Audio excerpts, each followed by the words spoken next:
He's getting a PhD at MIT while working at State Street. Why? Why?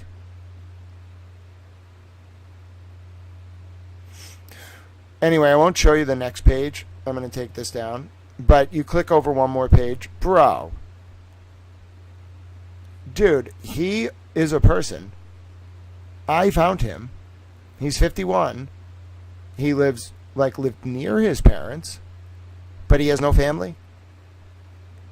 Please tell me how a 51-year-old with the name Jacob Rosenfeld has no family. Bullshit. You know why I'm upset about Medfield. You all know why. And I wouldn't have given a fuck if it was just this dude, Jack Rosenfeld. I would have said, that's nothing, man. Like, they're big multinational, centered in Medfield. It is what it is. No, it's different now that we're talking about his son potentially being this guy, Jacob. Dude, this is everywhere. Oh, my God. Now, it's not necessarily saying they did anything wrong by Epstein being involved with them. The weird part is when you look into the fucking company. First of all, you have to know what the company was in 2001. When you look into it, it immediately leads back to State Street, like through the father's son and MIT. Dude, no. This cannot be happening. Like, it's going to be like this for the next, few months.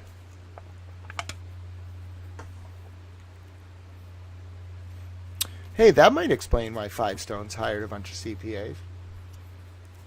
Maybe even some inside the company. Oh my God, it was corporate espionage.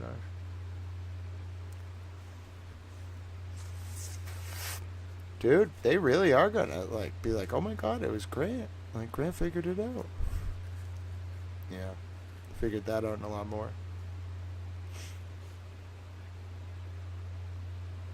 If you're just tuning in at the 6:40 hour, it's been a long day. Okay, we figured out that towel was it? I've cried enough. I don't want to cry anymore.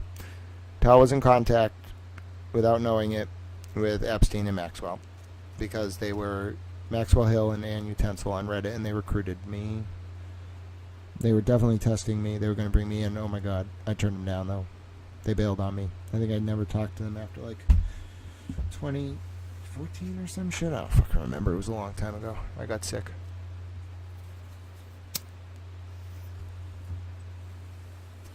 But I knew so much. I was close. I could have figured it out, and I feel very guilty. If you're just tuning in. Reddit user Ann Utensil. Definitely Maxwell. She was the girl. I knew her. She was so motherly to me. They recruited me. Not to do anything to kids. They, were grooming me on Reddit. I don't know for what. They might have made an approach. I'm scared now. I wonder if they ever asked me to meet in person. I should look back. That's fucking scary.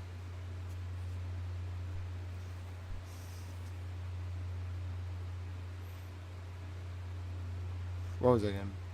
Did they think? No way. Do you get the vibe off me? I'd be down with that shit, bro? No. No.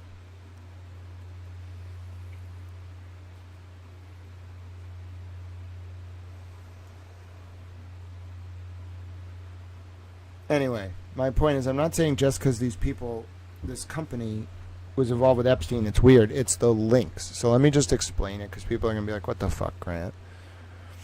All right, I'll do it again. All right, so that's where we started. But let's go back to this one. Hey, folks. My name's Grant Smith Ellis. It's about 6:42 on February 1st, 2026, and the world at large, literally the world at large, is processing 5.1 million documents from the Epstein files, a lot of which are completely unredacted, that have just shocked different regions of the world, in particular Stoughton, Massachusetts, and its environs to the core. Jeffrey Epstein was in Stoughton. There was clearly a brothel tied to Epstein that was using cops as pimps to groom underage girls. Somehow, Ghislaine Maxwell and Jeffrey Epstein may have been talking to Little Towel on Reddit accounts from 2009 to 2014. I wish I was kidding. I'm not. It's not a joke. They actually were. My life changed very drastically in like 20 minutes today. Then I cried for 2.5 hours on camera. It was a lot. Anyway, I'm looking at a document right now. After confirming Epstein and Maxwell's presence in Massachusetts, Maxwell's going back in Stoughton to like 2006. Epstein visiting overnight on July 8th to July 9th of 2014. Going to a Dunkies. 336. Shut down recently. 279 Washington Street, Stoughton. As I'm looking at all that and realizing the weight of all this and the implications of Epstein calling the Clinton Global Health Initiative, or whatever it's called in Boston, Clinton Health Access Initiative, I started looking at more and more documents. Canton companies with weird shell names. Quincy companies. NJAA Wealth Management in 2015, but it turns out it was actually State Street, working directly with Epstein. Right around the time he was coming in here, but 8 years after his cop brothel started up. Why was State Street helping Jeffrey Epstein in 2014 with his banking in this area, working out of a 1200 Old Colony Drive in Quincy? Why in 2015 did State Street change the name of the company handling the Epstein account to NJAA Wealth Management with an address of 1200 Old Colony Drive in Quincy?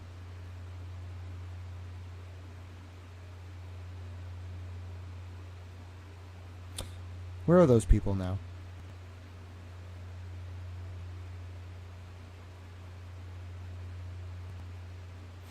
But it gets more intense. Because you look at the Canton connections, 2 different companies Epstein was sending things to in Canton. And then you see a Avon federal wiretap from January 18th, 2020 in the middle school parking lot at 9:18 p.m. through 9:22 p.m. Why? That was between Epstein dying in August of 2019 and Maxwell's arrest in June of 2020. Why? Who was tapped? And why were they in a middle school parking lot at 9:18 p.m. on a Saturday? And who did they text twice? Or what text went out, what text went in? 320 kilobits of data, 2 packets intercepted by an FBI wiretap, the likes of which I've never seen before. But more so than that, what is this? What is this interaction in 2002 with this company back in the saddle in Medfield, Massachusetts? It looks like innocuous, right? It looks like Jeffrey Epstein had to return something to a company called Back in the Saddle. That's pretty innocuous. But you take everything is always more than it seems in this situation right now, obviously. And you take just a little gander over here, and you see that this company, this is from 1998, November 1st, 1998, Potpourri gets Back in the Saddle. Back in the Saddle is not still in Medfield. Potpourri still is in Medfield. It's a parent company of a gift and catalogs brand. Okay, they have a bunch of different operations. They're a textile company that also has magazines, and they just do all sorts of shit. Now their headquarters is Medfield, Mass. Okay, Medfield, Mass based Potpourri, and its president is this guy named Jack Rosenfeld. Now you're gonna find he sells the company in 2001 and becomes CEO, and it's a good deal. He's very wealthy. But that's not the part that I'm really interested in. Good for you, bro. You built up a company in Medfield. I hope you supported the local industry, the local community. I hope you give to your tax. I hope you pay taxes. I hope you don't do bad things. But that's not what I care about. This is pretty normal. The fact that we now know Epstein was dealing with a company that dealt specifically in apparel and gifts to horse enthusiasts. I think Epstein didn't like horses, but Maxwell was British, so she liked to ride. If you're British aristocracy, you gotta you have to know how to mount a horse, you have to know how to ride a horse, you have to know how to jump a horse over fucking stables. I don't really understand. I don't find horses very comfortable. They're nice. I want to hug the horsey. I don't want to ride the fucking horsey. But I don't want to ride the horsey. It's not pleasant. It jumps around. It's angry. It just, what if it sees a fucking animal and wants to go eat the animal? I'm not going to go on a fucking horse. Dude, I don't understand the affinity for horse. I love horses as animals, but I'm not trying to ride the fucking horse, bro. I don't get it. Anyway, that's a bit of an aside. Can you tell I've had a day? Anyway, so you're taking a look at this, and you see Jack Rosenfeld. Not the biggest deal in the world, okay? Like, I don't care. It's not my business. You want to run a business? I love that for you, bro. Help out Massachusetts' economy.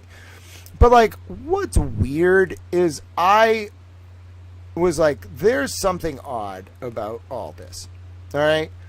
Like, something strikes me as odd. I don't know why. I'm just a towel. So I just start fucking Googling around, being a little towel, you know, and I'm a big towel now. We took a vote, okay? We took a vote with 91% of the vote after 70 votes, about 69 votes. It's 91%. I'm a big towel now.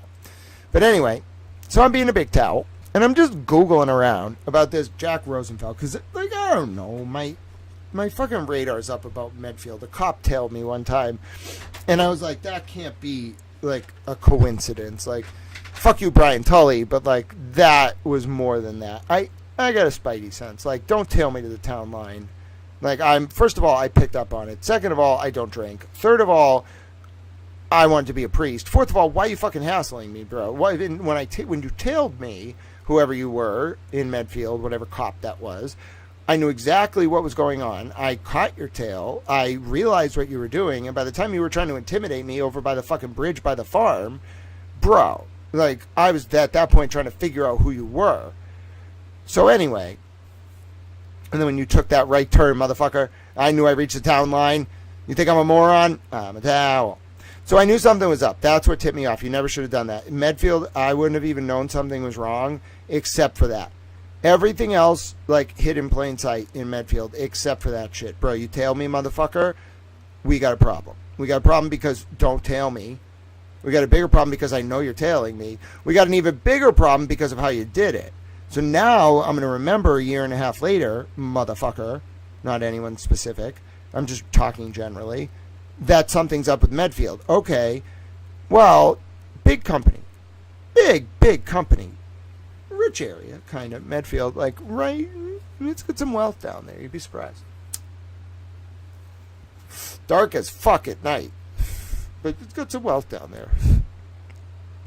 You know, I try to drive around the state. I do surveying. I look. I pine for the fjords. I don't know why the fuck I was down there. I was pining for the fjords. So anyway, pining for the fjords as I was, Medfield's got some wealth. So I'm like, what the fuck? I want to look more into this dude. Now, I don't mean to do this, bro. I really don't try to do this to people. But immediately, I find this dude. Immediately. Now, I'm not going to show the other shit. Those of you who know what you're doing will know what some of those tabs are, but I just don't want to show them. Even though they're censored, and I just don't want to show them. But I started looking into this dude. It looks like this is Jack's son. Jacob. He looks really accomplished. Did some good work. But for some reason just doesn't talk about his family. Doesn't talk about his dad. But, you know, his dad went to MIT. How do I know that? Well, you know, pulled some records and, you know, his dad's an MIT alum. So, like, I can't find any family for Jacob, which is odd. Most people's family are listed, bro. Like, that's a tip-off. Like, even if you have to go 6 pages deep in Google, I'm going to find your family. Don't do anything with it. I just need to check you out, you know. So anyway, I'm doing this. Bro's got no family. And I'm like, that's not possible. He's got addresses, but no family. Not possible. You can't be, unless he was born in a test tube, he has family. They might have died. He might be an orphan. He has a fucking family. He has a genealogy. He did not come out of nothing. Maybe he did. I don't know this fucking guy from Adam. Maybe he did. I don't know. The point is, my radar's up because I'm like, nobody doesn't have a family. So you are clearly Jack's son, right? What's the connection? Give me the connection. All right, bro, it took me 2 seconds. Jacob is at MIT doing a PhD in chemical engineering? How many financial analysts, like vice president lawyers at State Street, do you know go to MIT to get their PhD in their 50s when this dude's 51 in chemical engineering? And I looked up other shit. I found he's doing a PhD. I was like, why the fuck is he there with no bio in that department? He's getting a PhD. Well, a vice president of State Street? Anyone start to think that maybe people who are vice presidents at State Street don't actually fucking work at State Street?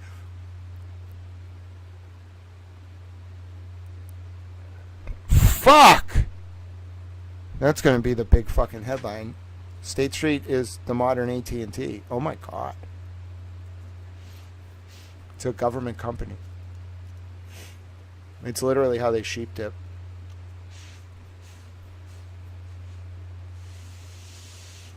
Dude, Karen's a spook. Karen Reed, give me my flowers. I'll give you some flowers. You give me my fucking flowers, I knew you were a spook. I knew it! I knew it! I knew it! I knew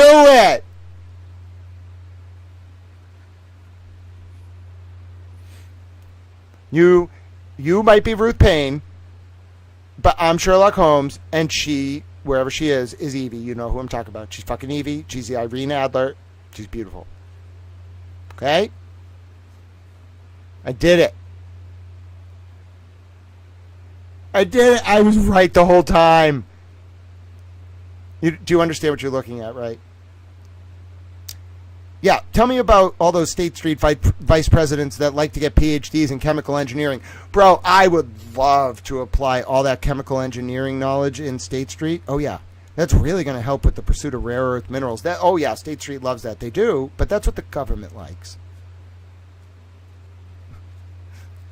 What fucking financial firm lets you get a PhD in chemical engineering when you're 50? I get that minerals are important investments, but bro, that's not why you get a PhD in chemical engineering. How do you even have enough knowledge to get into the program? What the fuck is State Street teaching you about bro, you went to college and law school like 30 years ago, 20 years ago. What is State Street teaching you about chemical engineering?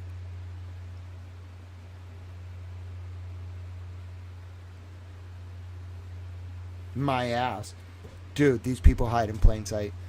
They must respect me, but also be like, God fucking damn it, Grant. Grant, please stop. Well, what do you want me to do? Listen. I tried to follow the Dan Moldea strategy. I tried to follow like every strategy I learned from researching the files, which was just like, I love America, safety, country, God, family, in that order, with academics thrown in. I just want to help people. I don't like people who hurt women and children. All those are good things.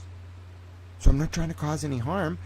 It's just like that whoever the fuck followed me in that police car a year and a half ago pissed me the fuck off. And so ever since then, I was like, something's wrong with Medfield. Hey, do you think maybe when I see the word Medfield in the Epstein documents, I'm going to look a little bit deeper? And then, it's an accident, bro. I didn't mean to. I'm sorry, whoever this dude is. It was an accident. All right, this happens all the time. Talk to your people. They can talk to my people. They'll be like, listen, he didn't mean to do it. He's just a little towel. He looks into things, and then all of a sudden he blows up like multi-decade year whatever operations. Sorry. I didn't mean to. I'm a little towel. Ask Kara Reed. She'll be like, yeah, well, he's a big towel now, but he's just a little towel. You know? He's just a... They'll be like, yeah, but he can't talk about me. No, she'll be like, no, he can. He's a little towel. Well, he's a big towel. And they'll be like, what do you mean, Karen? No, he's a big towel. Trust me. Just let him talk. The best thing to do is just let him talk. Like, we've studied this. We've all talked about it. We had a meeting. We had multiple meetings. Just let him fucking talk. The bad things happen when you don't let him talk. Or you do anything that implies he shouldn't talk. Don't do that. Then he gets more mad. You don't want to see what happens when he's mad. This is just him, like, trying to be helpful. When he's pissed, it's worse. That's what I think Karen says to them. Don't do it. It's worse when he's mad. Trust me, it's worse when he's mad. When he's just interested, it's bad. When he's mad, oh, God, I'm a little bit concerned for Canada. I imagine they have meetings about this. Like, what should we do? Nothing.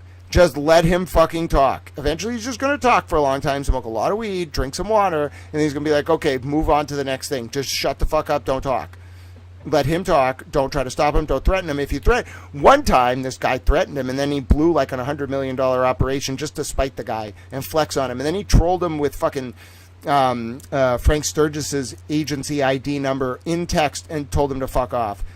Then he went on the Glare and told him how he interrogated the guy. And then he like tipped his hat at the Glare, and then the Glare wanted to hug him. And then he had to say, Glare, you can't use mean words about women, you know that. And then he had to keep doing it.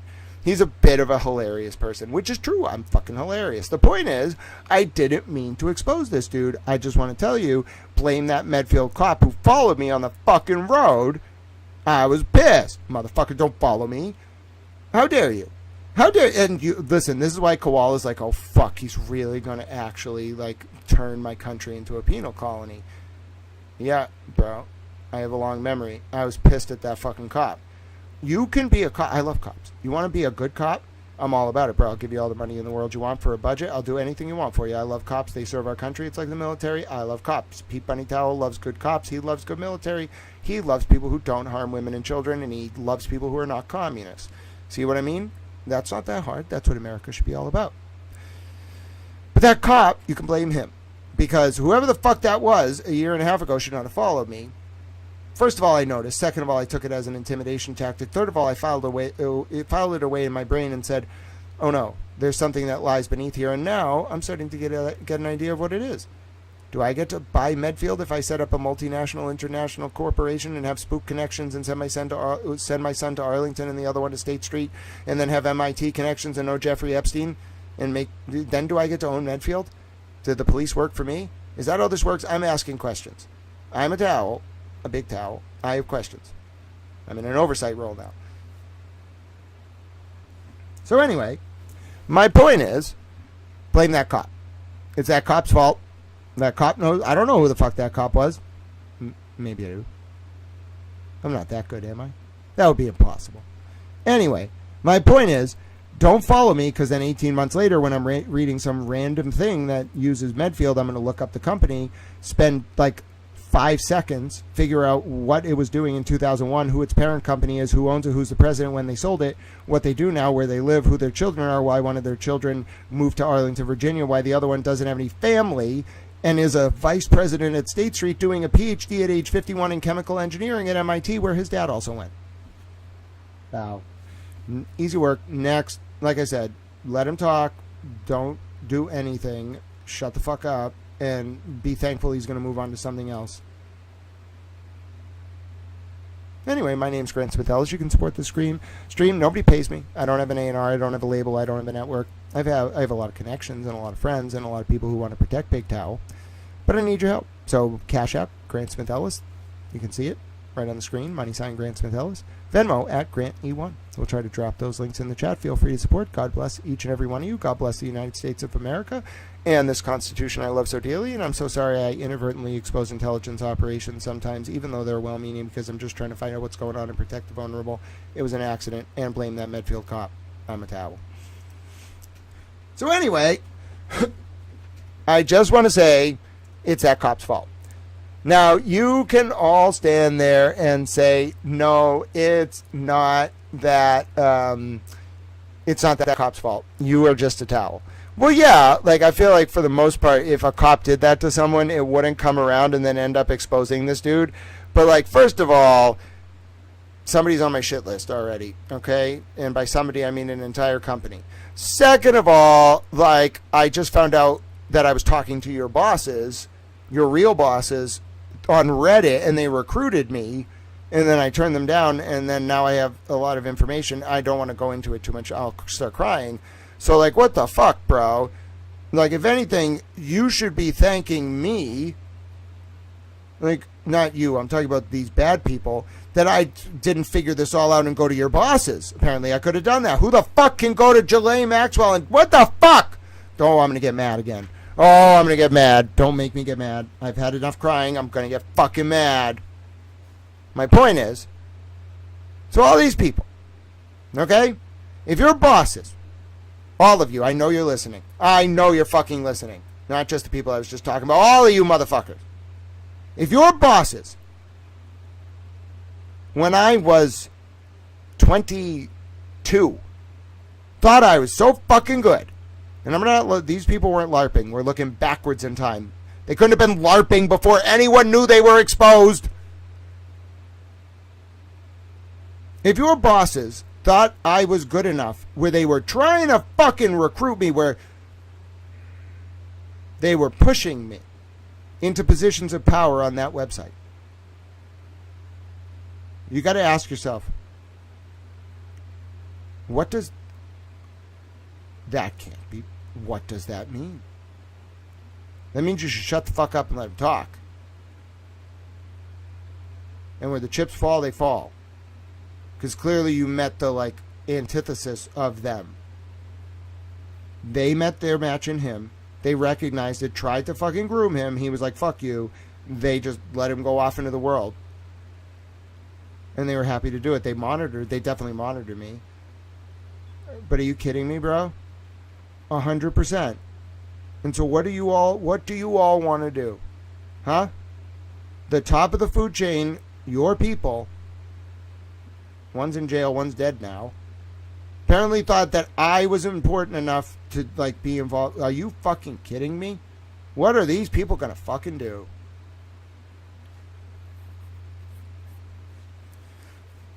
And the reason why I say that is, seriously, what are you going to do? Because all of them have to now sit around and think and be like, this is probably what happened. This dude is the real deal. They actually found him on Reddit, talked to him for 5 years, and they were so in awe of him, they just let him go out into the world. Imagine those fucking conversations.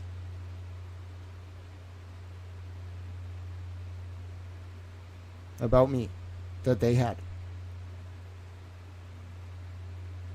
Yeah, God bless you, Erica. Erica's going to help us conquer Northern Ireland. I think Erica's great. Ride or die. Erica, I'm going to get a fucking towel tattoo of our scene in Northern Ireland. It's going to say free fucking dairy. And it's going to be me, Erica, and Pauly D. You don't understand. I would have actually liberated Northern Ireland. The British would have been pissed, but I would have been like, come on. And the Queen would have been like, no. And I'd be like, come on. She would have been like, no. I'd be like, come on. She would have been like, fine. I'm like, there you go. You can have another section of Antarctica now. I would have given her some mineral rights. She would have been fine. She would have been like, can we play chess now? I'd have been like, well, can I smoke this fucking blunt in Buckingham Palace? She would have been like, I don't see why not. I'd be like, yeah, bro, weed's chill. She'd be like, we don't really do that. We do snuff. And I'd be like, see, they do say do snuff. Listen, put me in Buckingham Palace, give me a few blunts, I can get us Northern Ireland. It's going to be a little complicated. I got to deal with the whole Eurozone, Brexit issue, single currency, trade barriers, tariffs. It's a fucking Christ of a fucking issue, let me just tell you. I need Jesus for that one. But the point is, I think I can reconquer Northern Ireland with Erica's help. Basically, see, this is how you do it. If you want to deal with the Macrons, you send Emily C. and Boozy Beauty. All right, you send them to Northern France, and you say, you just let them do it. They just have tea with them. Before you know it, we own Northern France. If you want to get Northern Ireland, the British, they're kind of I don't know how to explain it. They're like chat shit, get banged.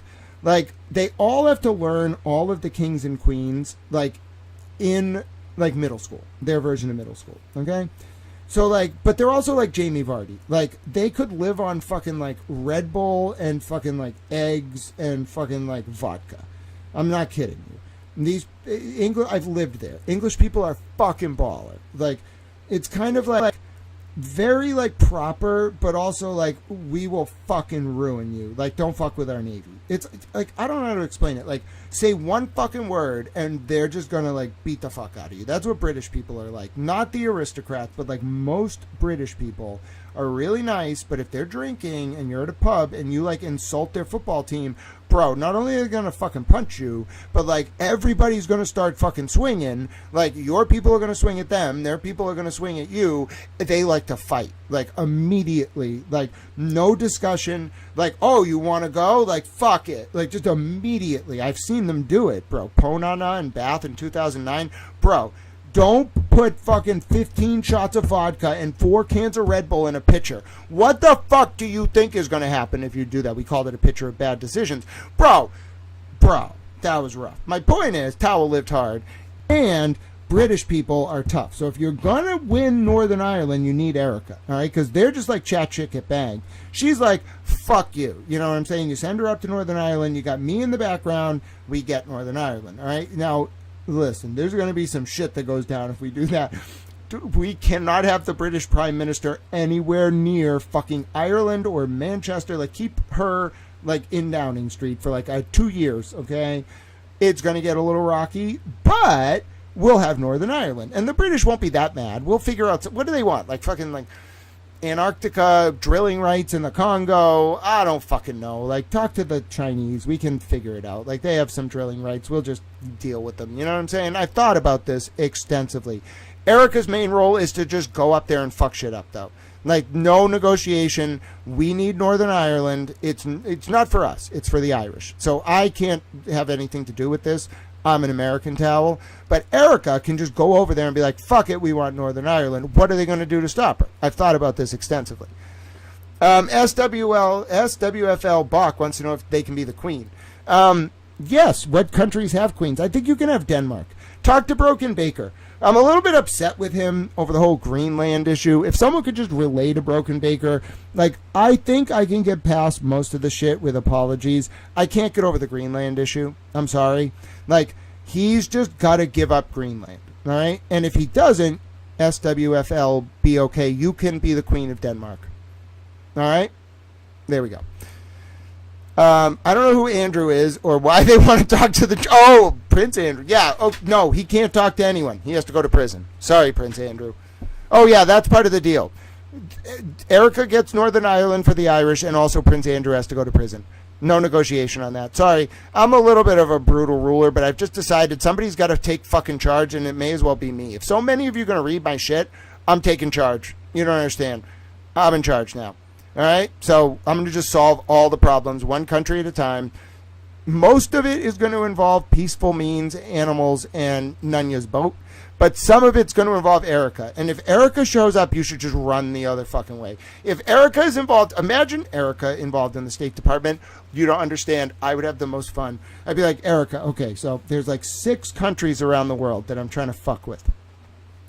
Which one do you want to troll the fuck out of today? And she'd be like, I don't know. I'm trying to think. Like, what if the list were like Zimbabwe, Cambodia, Russia, China, Saudi Arabia, and Brazil? You know, like, I'd give her a list and be like, all right, you just tell me what country you want to fuck with, and I'll let you just go there as a diplomatic emissary with immunity and just fuck with them until they make you persona non grata, and then come back here and we can laugh about it. It would be like when Teddy Roosevelt sent William Howard Taft to the Philippines. And it was fucking hilarious. This big fat guy going to the Philippines. Like, why? The difference is, though, Erica, you are not William Howard Taft, all right? William Howard Taft used his just, like, amazing presence. You're going to have to use your rhetorical skills and also any other means at your disposal. But I recognize you are not William Howard Taft. Neither am I. William Howard Taft was quite literally like this force of nature. I don't know why Teddy Roosevelt sent him to the Philippines. It took him 3 months to get there in 1907. My point is, Erica's kept conquering Northern Ireland, and it's probably going to look a lot like our occupation of the Philippines, except no William Howard Taft. I've thought about this extensively like 40 fucking times. I'm sorry. Listen, I started thinking about Teddy Roosevelt and William Howard Taft, and I felt a little bad. So William Howard Taft really liked being in the Philippines, it turns out. I don't know if he was like a colonialist or he just liked being in the Philippines. But they got into this big fight. It actually caused them to have a falling out. It's why William Howard Taft ran for president in 1908. Because Teddy Roosevelt was like, I want to, like, I don't know what the fuck he was doing in 1907. He wanted to, like, invade somewhere, Cuba again. He had already invaded Cuba, but he wanted to go back. Or he, like, wanted to invade Mexico. He wanted to invade a lot of places. Teddy Roosevelt was a gunslinger. The point is, he was like, listen, William Howard Taft, I want you to come back because I need you to run the War Department, which was called back then. It was called the War Department. He was like, I need you to come back around the War Department. And Taft writes him like 6 letters, like begging him, like, no, I love the Philippines. They love me here. You don't understand. I'm going to build a base of like American democratic like sovereignty for 500 years. And Teddy Roosevelt's like, my dear man, I do love you immensely, but I'm ordering you back to Washington. And the guy's like, I do this under protest. How dare you, Mr. President? But he's like, I respect you and the position you hold. And he comes back. That's like 1906. He's so pissed, William Howard Taft, that he fucking sandbags Teddy Roosevelt in the 1908 election. Roosevelt endorses William Howard Taft as his successor, this like ultra progressive Republican, which was a thing back in the day. It basically meant like you hated commies, but you also didn't let like industry barons take over companies like and run the nation. Like anti-fascist, fascism means like corporate control of the state. Like anti-commie, but anti-fascist, like progressive Republican. So anyway, Taft sandbags fucking Teddy Roosevelt in 1908 and is like the most corporate friendly like fucking stooge for Nelson Aldrich, who was a senator, went on to become the Secretary of the Treasury under Woodrow Wilson, and like that's how the Federal Reserve Act got passed. But Taft, because he's so pissed about getting pulled back from the Philippines, sandbags fucking Teddy Roosevelt in 1908, and that's why by 1912 you get Williams, Jennings Bryan, and Teddy Roosevelt splitting the Republican vote, Woodrow Wilson winning the election, and then our country was fucked for like 30 years. It was shit. It was all because of, if you want to actually, it's really interesting to think about, because Teddy Roosevelt forced William Howard Taft to come back from the Philippines. So maybe I shouldn't, like, Erica can go to Northern Ireland, but I don't think I should force her to stay there. Or I don't think I should force her to come back. If she wants to stay there, she should be able to stay there. I feel like if I pull her back, it could cause a chain reaction that somehow inevitably leads to a new Woodrow Wilson getting elected. All right. Well, anyway, I don't think we need to continue on that. My point is, I've thought a lot about Woodrow Wilson and William Howard Taft, if you can't tell. I really like Doris Kearns Goodwin's book called The Golden Age of American Journalism. It's like 67 hours long if you listen to it on audiobook, but I've listened to it like 45 times, so I have the whole thing memorized. I know everything about that book. I know it by chapter. I can tell you every chapter. I can tell you every page. I can tell you every anecdote. I can tell you why William Howard Taft and his wife liked going to the Philippines. I don't know. I know a lot of shit. All right, so where were we? Oh, I had made that post about Medfield, and now I want to write it up and yell about things. I've had quite a day. I have a lot of energy. I want to get some more water. I might play a video for you all after I post this next video, okay? So here's what we do. I grab this post, right? I'll show you me writing the post, all right? Then I'm going to get water, and I'm going to play a video for you, and then you can watch me be hilarious if you missed the last, like, hour, because I have a 13-minute video. Okay. Oh, hold on. I want to show you me writing this. There's this, no, yeah. There is nothing that anyone should be doing right now other than digging into these documents, because we have the whole puzzle. So I'm sure they all don't want anyone to talk about this, but yeah, it's all out in the open. Oh, this is interesting. Why was Jeffrey Epstein involved with a Medfield, Massachusetts-based firm in 2001, no, not 2011, that is run by a man who has a son that is a VP of State Street, and also a 51-year-old PhD in chemical engineering at MIT, where the father also attended. Can someone please explain this to me? I just want to know.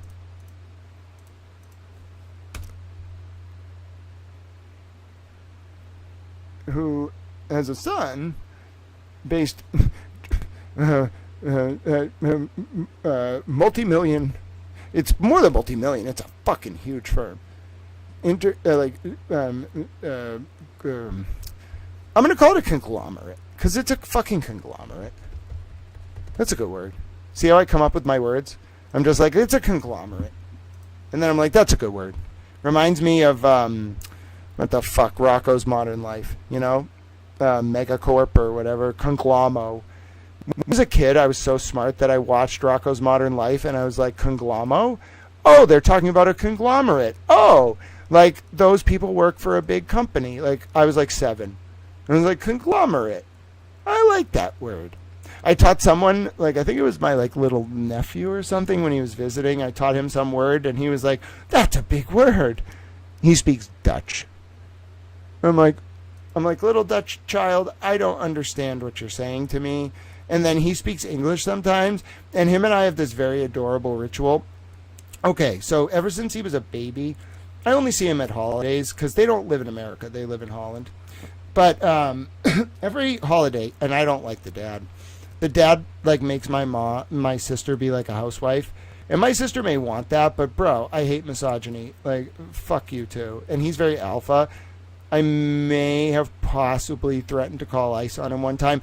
But in my defense, he was making me feel like he was unsafe towards my sister. So I was like, motherfucker, I'm uncomfortable right now. He backed down a little bit. But the point is, not as big of a fan of her husband. All right, I'm just going to just lay this all out there because who knows if this is going to be the last record I ever make. Who knows? The point is, not as big of a fan of her husband, but I love the baby. All right, so for years, the baby has come over, and the baby will be like, oh, like, hi, and it always waves and smiles, and it loves to talk to me. It's a little baby. I don't want to say his name, but he's a little baby, and he's always would wave, and from when I was a child, like, he was a child, and he was probably like, he's 4 now or something, I don't know. But like 4 years ago, I started this ritual, okay, when he was a little baby. I would give him a paper towel. Now, I'm a towel, so you understand, I wanted to give the little baby a towel. I didn't want to give him an actual towel. I didn't know what he would do with it. What if he tried to eat the towel? What if he tried to, like, put the towel around him? What if he couldn't get out of the towel? He was a baby. So I gave him a little paper towel, which I figured if he started eating, I would just take it away. So I gave him a little paper towel. He didn't eat it. He giggled. You don't understand. It was like getting the best gift of all time. The little baby is sitting there, and I'm giving him the paper towel. He's like giggling. It was like he had been given his freedom like a little sock, the house elf in Harry Potter. So anyway, I give the little baby his paper towel. And as I'm doing that, I'm like, wait a minute. He really likes this. I'll make a mental note. So a year goes by. He comes back. I don't know how the fuck he gets here from Holland. Probably a plane. I don't really think too much about that. Maybe he teleported. So anyway, he shows up. And I'm like, oh, look, it's a little baby. And I go up to him. I'm like, how you doing? You're a little bigger this time. And he smiles and waves. He remembers me. And kind of like a little doggy. And I'm like, here's a paper towel. He could stand by then. He was like 1.5. I give him the paper towel. Oh, he was beaming. He ran around with it, waving it. He was laughing and giggling. I was like, wait a minute. This little child is so wonderful. All he wants in life is paper towels. So I make a mental note. A year goes by. He comes back. He's like 2.5. It's like last year. I'll tell you, he started to speak. He's like mostly babbling. I don't speak Dutch. Maybe he was saying, I say bitterballen. He doesn't know what that is yet. He's Dutch. He doesn't know what that is, but I'm English, and I do. He knows what a bunch of Dutch shit is, so he's saying Dutch things. I'm just kind of, like, baffled by the whole presence of a child. So I'm kind of like, here you go, little Dutch child. Here's a paper towel. He just becomes ecstatic. But this time, last year, he takes the paper towel and he starts cleaning the fucking oven. He just goes up to the oven thing and it's off, thank God. And he just starts cleaning it. And I'm like, oh, goodness. He is thrilled to get the paper towel and he understands you take the paper towel, you put it on the fucking oven, you wipe the oven, and everybody's happy. Oh, this child's a genius. All right, so this year he comes back. I saw him a few weeks ago. Still not really a big fan of the dad. May have still been yelling at him about ice. Listen, don't act that way towards my sister, all right? She's a towel, all right? You don't get to do that. You treat her like a partner. She's actually probably more intelligent than you, motherfucker. I don't care how much money you make or how little money you make. You treat her well. So anyway, I put my animal. I think the kid's a little baffled that I really dislike his dad. I'm very protective of his mom, but love him. He just kind of is like, he looks at me and just really likes me. And the dad hates it, and I think it's fucking hilarious. So anyway, I don't talk to him that often. I only see the kid like once a year. But anyway, I see him a few weeks ago, and he's speaking now. He jumps from English to fucking Dutch. He's telling me about... What was he telling me about? Oh, fire trucks. Very interested in fire trucks. very interested in like model cars. I don't fucking know. He told me about all this shit. And I'm listening. I'm like, you are a very interesting little child. I wanted to talk to him about geopolitics. He didn't really understand. Like, I tried to explain. I forget what was going on. There was something going on in, like, December when he was here in January. Might have been the Greenland thing. I think I told him that I think his country is safe because they don't necessarily have any say over Greenland. He didn't know what Greenland was. Like, we just had this, like, it wasn't a language barrier. It was more just like, I wanted to tell him about Greenland, and he wanted to tell me about model cars. So anyway, I gave him a paper towel at the end of that exchange as well, and this time he went over to the trash compactor and talked while he was cleaning. It wasn't, like, as funny before. He wasn't as giddy, but, like, he was, like, he knew from years of me giving him this paper towel. Like, he didn't have to ask. He didn't throw it on the ground. He took the fucking thing, went over to the trash compactor, like it has, like, a metal covering, and I was like, oh, I should make this nice. That was my Christmas. What am I gonna say? Yeah, he is just a wee little washcloth. It's true. I do call him a towel. Sometimes I just go up to him and I'm like, you're a towel. He's baffled by the whole thing. He also doesn't really speak, like, either language, like, bad. Like, they're both pretty good. I don't speak Dutch, but his mom learned Dutch. He had to learn Dutch to become Dutch. You have to, like, take an actual Dutch language exam within 2 years or something. But he speaks, like, perfect Dutch. Like, perfect. I don't know what the fuck he's saying. He might be saying, like, I want a cookie. He might be saying, I want to take over Czechoslovakia. I don't fucking know. But he speaks Dutch pretty well. He speaks English okay. Like, he, like, really likes food. Like, he knows how to talk about food in English. We didn't get to the whole, like, geopolitical orientation of the world. I was trying to get him there. I figure, like, if you just get him young, right? You tell him at age 4, listen, this is why I want Greenland. And by the time they're 30, they'll just be like, fuck it. He's always wanted it. Let's just give it to him. Imagine 30 years from now the European Parliament being like, well, you know, the Greenland issue was a problem for a while, but now that Grant wants it, you know, he's just talked about it for so long. What's the harm? You know, it's Grant. Oh, yeah, what do you think, Finland? Well, I remember Grant back in the day. He helped us with that ice-breaking problem. Let's just give him fucking Greenland. You see, I have a long-term strategy. You just have to tell the children when they're young, you get them to like you with pieces of paper towel, right? And then you just drop in there at the end. By the way, I really want Greenland. When you're older, vote for the European Union to give me Greenland. Nobody's going to see it coming, bro. That's like a 30-year sleeper agent, and all it cost was like 4 paper towels that I didn't pay for. I've thought about this fucking extensively. We don't need to fucking send double agents over there and have families. No. Just you bring some of the children here, right? They have to bring their moms. Like, we're not doing the Epstein thing. Fuck those people. No. This is very gentle. It's soft power, all right? All it is giving them paper towels when they're young. Then they think, oh my God, the guy who gave me the paper towel is great. And then you just slide in, like, with a little bit of the paper towel wisdom, right? You give them the paper towel and just say, here you go. It's genius. Like, nobody sees it coming. They think they're just wiping a paper towel, but really you're saying, no, I want Greenland. Now, I'm not saying you should weaponize these tactics. It can go wrong. It has gone wrong. I only want Greenland. I'm also a little bit concerned that that's literally, like, what countries do. They're like, oh, here you go, little child. Here's your little treat. Oh, by the way, like, we don't like the communists. Well, yeah. That probably is a good idea, actually, to indoctrinate the youth. But I don't know if we should be indoctrinating the youth. I think we should be indoctrinating them against indoctrination, but also against communism. It's a very delicate line to walk. Basically, I indoctrinated the youth to give me Greenland by giving them paper towels. Now, I'm not really sure how this is going to all work out in the future. You know, I'm not sure we can do geopolitics that way. Like, we can't just invite a bunch of people from other countries here, give them paper towels, and then say, by the way, I think you should do this.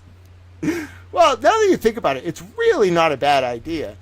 You know, no one's going to see it coming. It's more genius than Emily C. and Boozy Beauty trying to take over northern France by inviting the Macrons to tea.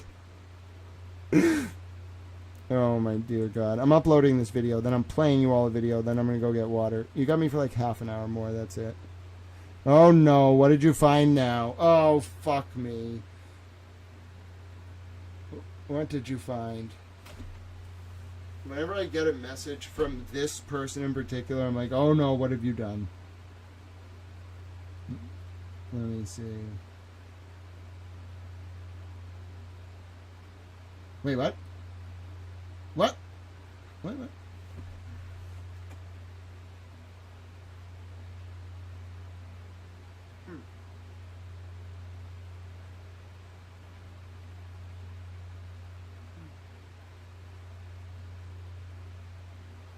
Oh.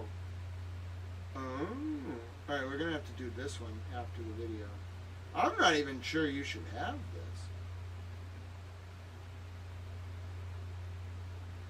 Oh, no. No.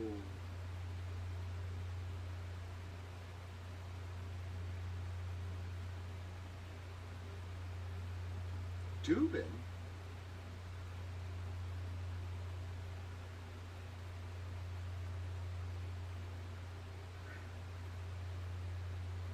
Year 1993. What? Why did you get a child's report card yesterday? Oh my God, what? You were selling children? What kind of fucking report is this?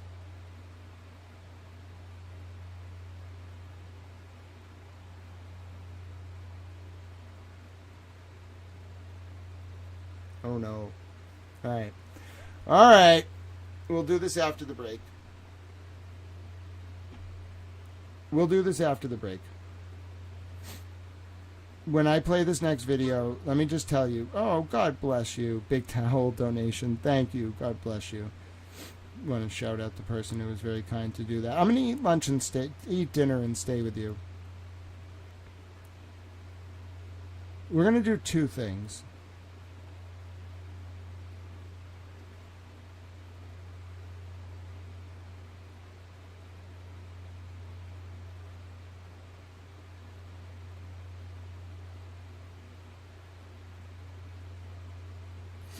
Oh no. My mom's in the Association of Realtors. Oh no. Was my mom working for him?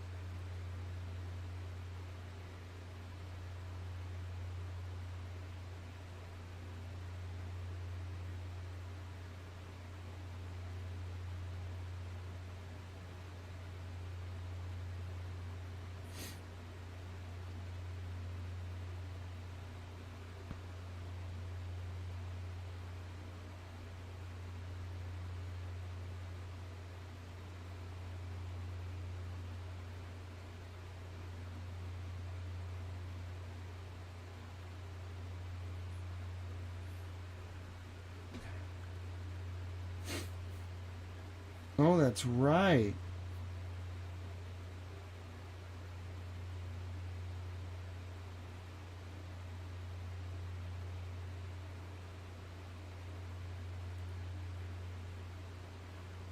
It was not... I'm looking for January 19th, 2020. Yeah, we got a bunch of stuff to look at after the break, including some questions about, like, why are there, like, child's playgrounds, like, registered to some of these companies. This is going to get really bad really quickly. And then also I want to talk a little bit about this report card Eva Dubin sent. I'm very upset about that. Alright, as soon as this video is done uploading, I'll play you a 13-minute video from earlier that, what was the first one I found? Not the Medfield one, but the, some interesting connections. What was the town before? Oh, the Avon one. Listen, the Avon one's getting more creepy by the day. Like, there's definitely something weird about whoever was in that Avon middle school. So I'll play you that video. I'll come back after I get my water. We'll go as long as I can. I only want Grantland, that's all. No, I only want Greenland, that's all. Yeah, I'm going to be staying hydrated. It's one of those days. We'll go as long as I can go. And then I'll go to bed. Because what can you do in light of all this other than just go to bed?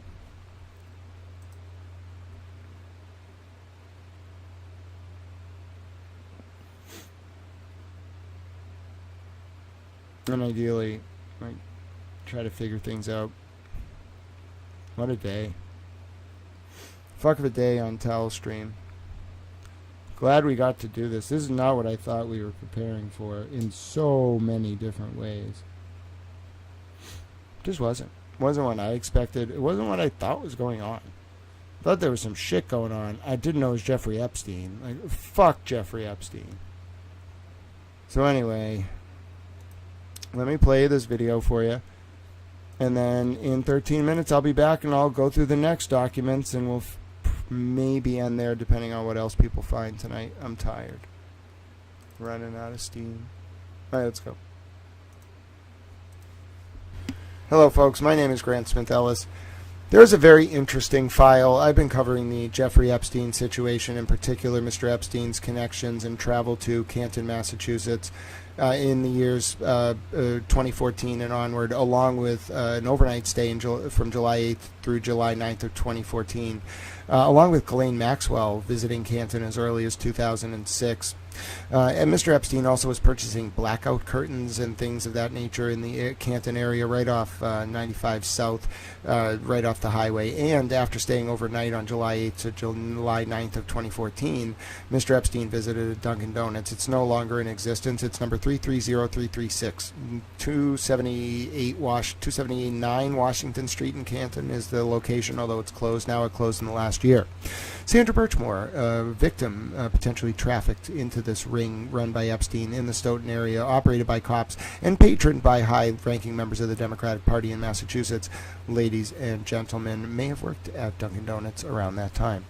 In any event, let me go back to what I have up in front of you. I've been revealing information all day, ladies and gentlemen, about Mr. Epstein's travels to Stoughton, about Mr. Epstein's connections to front companies that tie to State Street in Quincy, 1200 etc. Drive. You'll find the NJA Wealth Management and State Street. Interestingly, State Street was Old Colony Drive in Quincy, 1200 Old Colony Drive.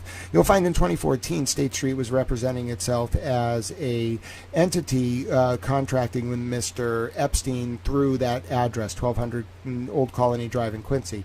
Well, jump forward to 2015 and you find a strange firm called NGAA Wealth Management contracting with Mr. Epstein at 1200 Old Colony Drive in Quincy. But it gets weirder, ladies and gentlemen.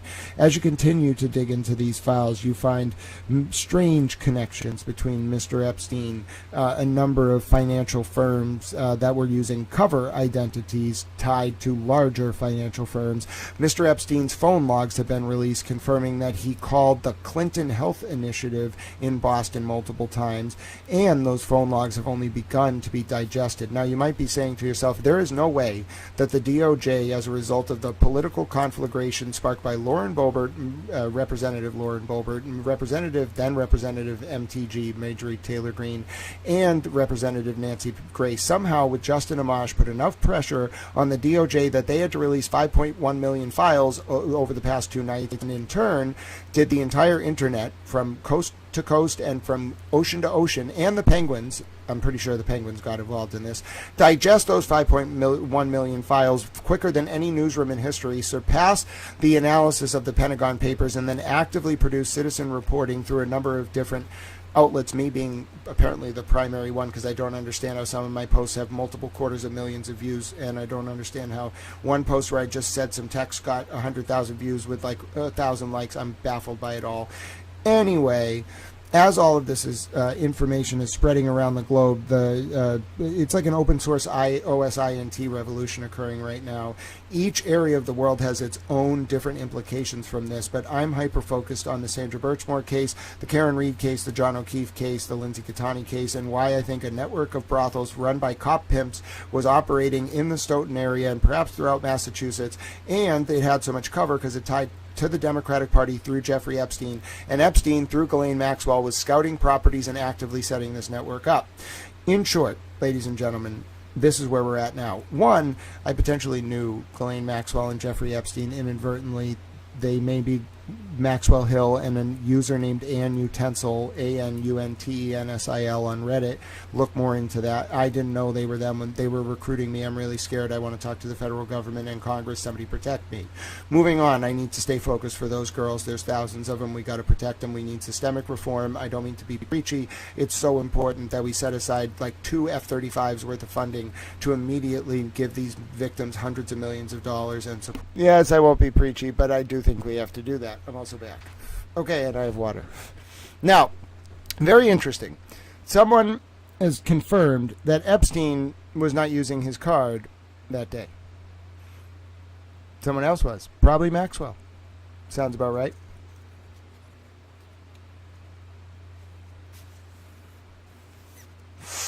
She was the madam, right? There was madams there, but she was his op person. That makes the most sense. Well then. Raises more questions than it answers. There's no doubt he came here. We're going to start getting security camera video, I'm sure, sooner rather than later. He was definitely here. The question is, why would she be there overnight?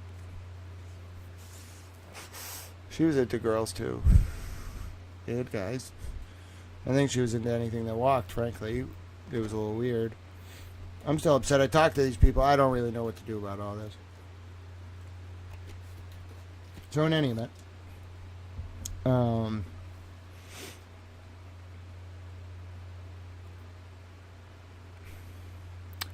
so someone just had Jeffrey Epstein's card in Stoughton and stayed overnight? How'd they get his bank card?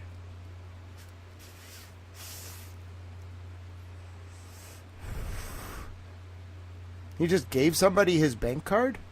That sounds a little odd. It had like $70,000 or $60,000 in it. Just that account that they were drawing from. That strikes me as odd.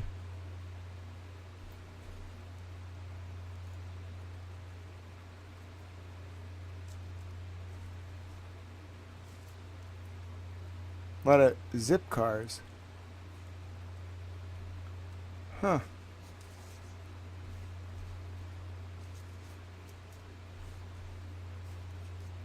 Huh.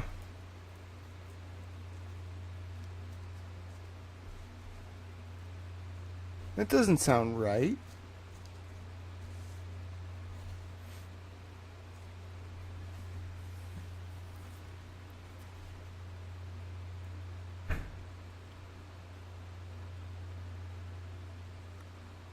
His personal bank account?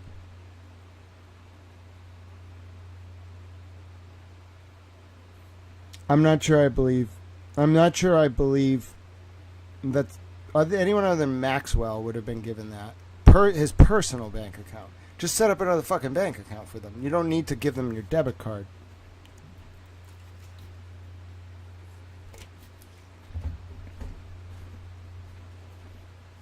And what records show he was where? And what records show she was where? Huh.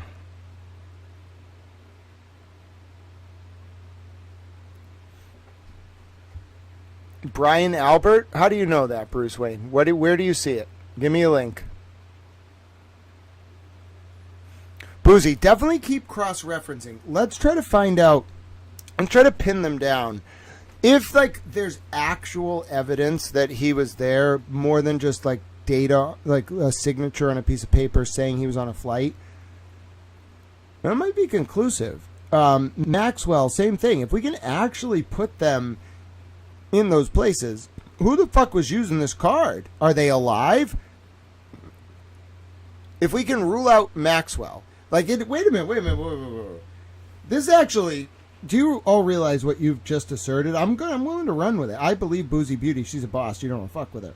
So if Boozy Beauty is saying that she is 100%, and I believe this, that the flight logs and the island staff say that he was there. He was on the island on July 8th and 9th, 2014. Okay, checkbox. Occam's razor, it was Maxwell. We could just kind of deal with that on. That's still a big deal, okay, because we have her there in 2006 too. That area, Stoughton. But then you're saying you have financial records showing Maxwell was in New York on July 7th and 8th of 2014. Okay. Well, then who had the card? And where are they?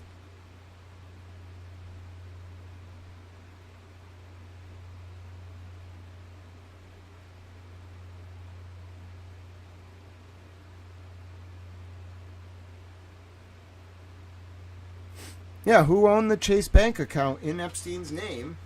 It wasn't Maxwell's because her bank records are listed as Maxwell. It was Epstein's bank account. Who owned a Chase bank card ending in 3151 that was driving around Massachusetts in zip cars and who clearly went to Amelia's? I don't think they take debit cards for the purchases they made there.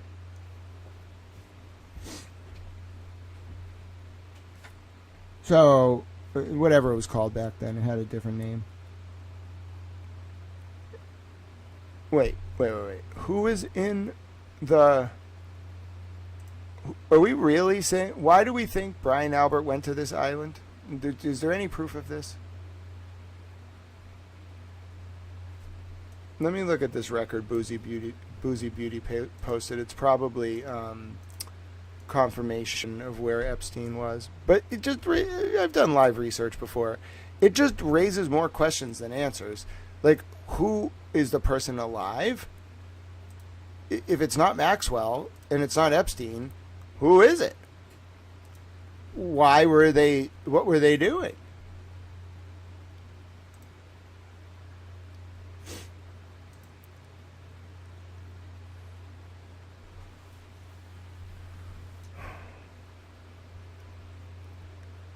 It was the night of July 8th, though. This is talking about the day before. No, this isn't what you think, Boozy. I'll show it to you. This is the day before. He didn't get there till July 8th in the evening, and he left in July 9th.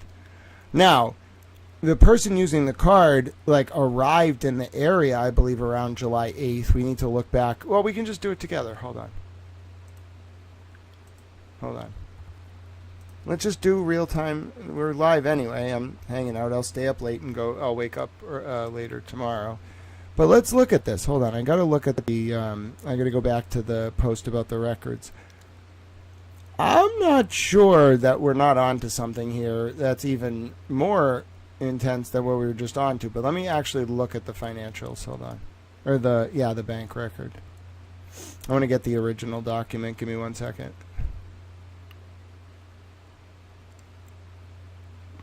I want the original one about his trip to Canton. Here. Give me the link. Yeah, let me see this. Alright, let's trace his whole fucking shit that time. Here, look at it. Oh. Alright, so look at this, Boozy Beauty. The first thing I see in this record, and this is EFTA 015255551. I'll post it in the chat. The first thing I see in this record is July 8th. Yeah. So I think this might actually be Epstein. Okay, so what we have here is it looks like he arrived. Looks like it posted the next day. All right, so here's the thing you gave me, okay? No, that's the other one. Here's the thing you gave me. No, that's not it either. Where's the thing you gave me? Here it is. So on June 8th at 3:01 a.m. Eastern AST. What the fuck is AST? July 8th. Hold on.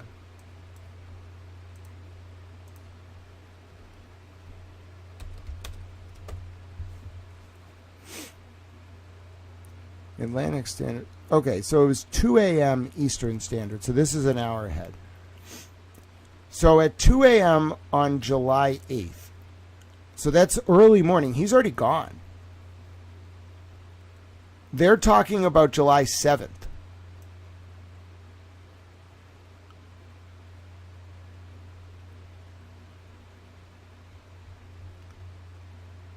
Take a look. No, this fits. So Monday, it looks like by Tuesday he's gone. Epstein's gone from the island. They're emailing and saying, hey, yesterday, this is early morning Tuesday. They're saying yesterday at some point, so July 7th, he was on the morning, but on the island. But all we know is that it was July 7th. He's not there by July 8th. He's gone. Because he's saying the walkthrough yesterday, like they're clearly saying like he came to do a walkthrough and told you what to do, and then he left. This has him, so that was July 8th. So that means July 7th, ostensibly, of 2014, he was on the island in the morning. I think he flew up to Manchester. Because this transaction posts on the 7th. So I think he flew up to Manchester on July 7th in the morning from the island. I think we'll probably find a log. And then he arrived in Manchester. And then he went to Bedford. He went to a Dunkies and then a Starbucks. And then it's a little odd. It's unclear where. Maybe he went to Maxwell's home or that property they had up there. Because it's unclear where he was between July 7th at night and July 8th in the morning. Literally, when this email is sent, he's like in New Hampshire. He's already gone. He's spending this night when they're sending this, July 7th into July 8th, in New Hampshire. Then, the next day, he goes, it's him. It looks like it's him. He goes to the IKEA, the gas station, and the Dunkies, but that's the July 8th into July 9th. So that's him like 18 hours, 19 hours after this email. He's already gone. And then he goes from New Hampshire to Stoughton and stays overnight and then leaves. The next time we get him, we don't know where the fuck he goes actually on July 9th. He's just gone. Like it appears. Oh, here we go. So these post the day later. He then shows up in New Hampshire again. So he went north. Bro. Oh no. He didn't travel through Stoughton. He traveled to Stoughton.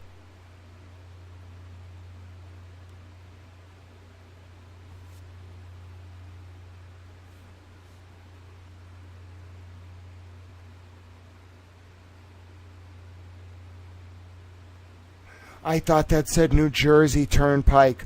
Fuck! He went back. He went to Stoughton just to go to Stoughton, and then he went back to New Hampshire. And he's there for like a week.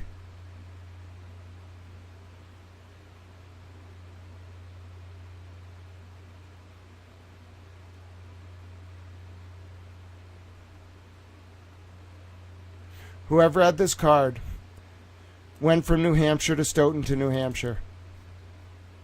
They went specifically to Stoughton.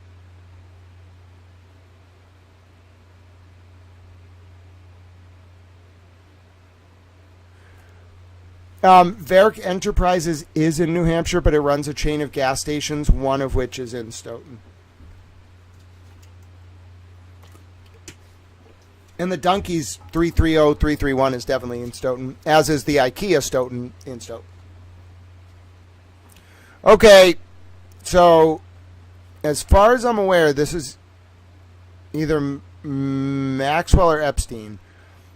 Maybe it's both of them together. If we can put Maxwell somewhere else, this is Epstein.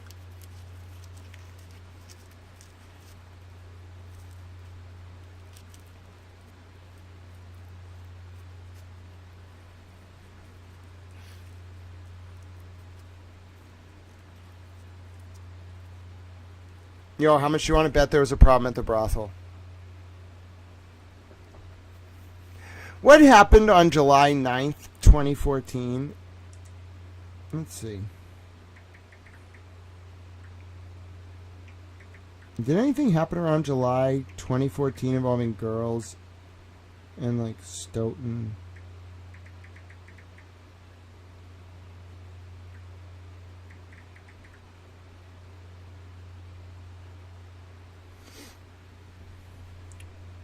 I'm looking for July.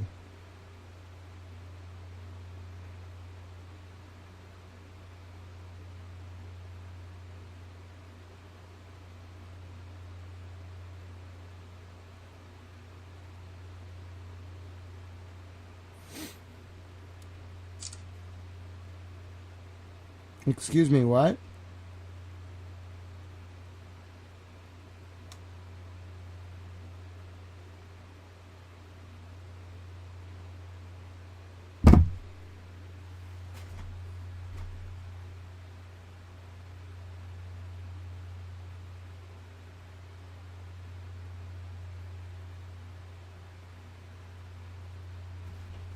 Somebody find out the date that graphic photos of a Stoughton deputy chief, Robert Devine, and a mistress were circulated.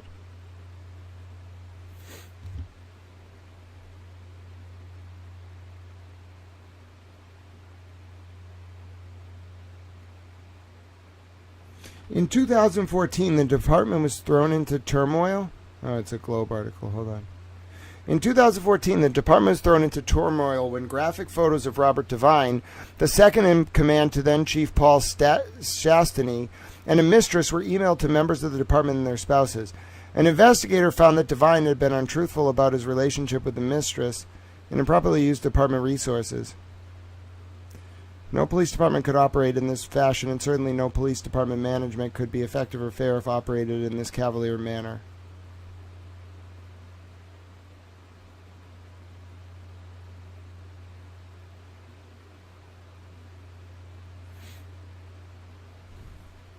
Anyone got the 2014 thing about Birchmore and or whoever Devine?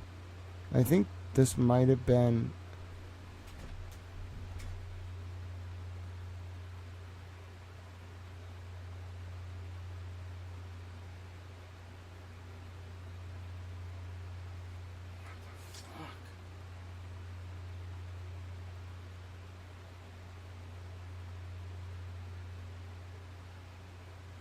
I hope she's alive.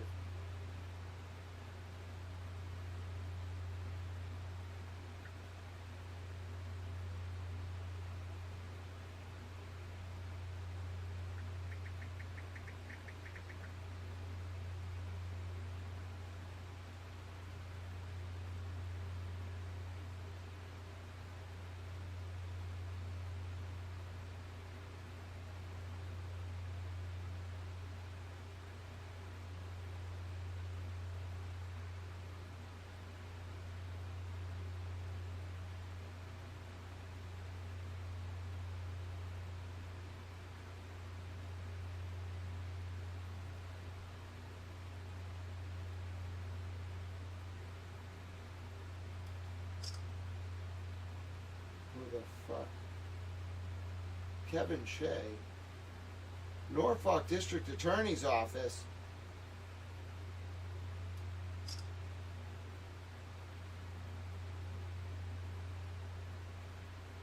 Oh no.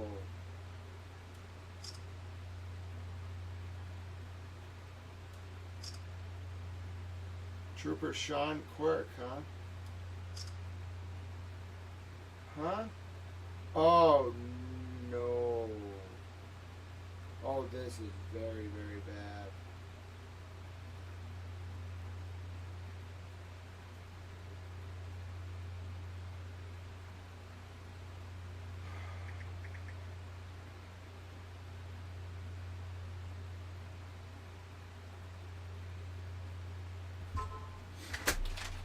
Oh, no.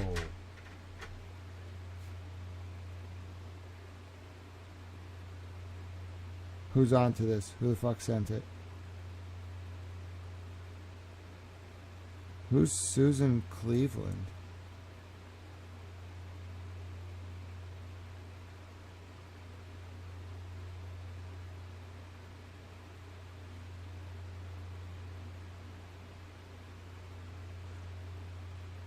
No, I need to know the exact date.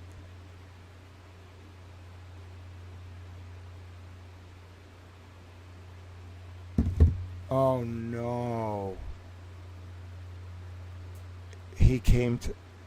I need to know the exact date. Dude, I got it, Boozy Beauty. We did it. No, Divine knew Epstein. Oh my God. Oh my God, they have to arrest Robert Divine right now.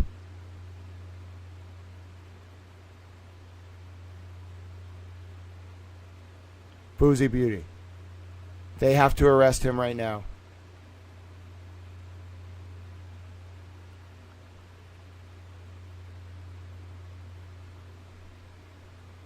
Divine knew Epstein.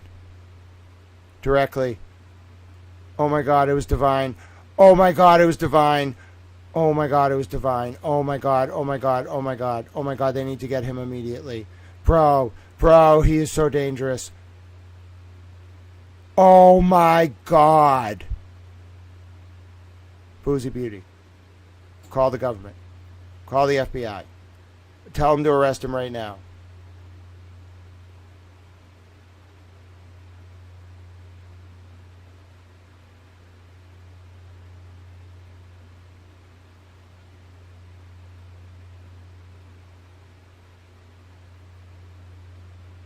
How did you do this, Boozy Beauty? How? Well, it's me, I guess.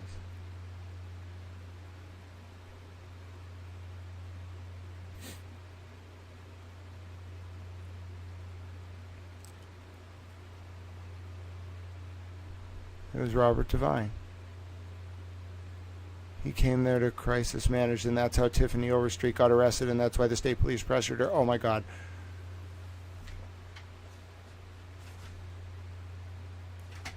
All right.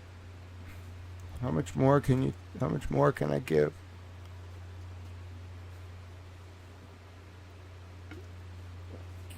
We did it. We did it. From one record, from 4 fucking lines, we figured out not only what that he was there, but why. Oh my God, Tiffany Overstreet. Oh my God. I don't know. Honor and Boozy Beauty. Where is this girl? Call her right now. Somebody call her. Somebody do something. Listen, this girl got tormented. Oh my God, they arrested her. They arrested her. Oh my God. Oh my God. Oh my God. Somebody's got to protect her. Dude, she's in danger. Oh my God, she's the key to all of this. Epstein went to Stoughton because she was a risk to Divine. Yo, Boozy Beauty. Listen, this isn't about anything right now other than making sure these people are safe. I'm uncomfortable right now. I can't believe they did this to her. I know what they did to her. Oh my God, somebody tell her.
should not be possible.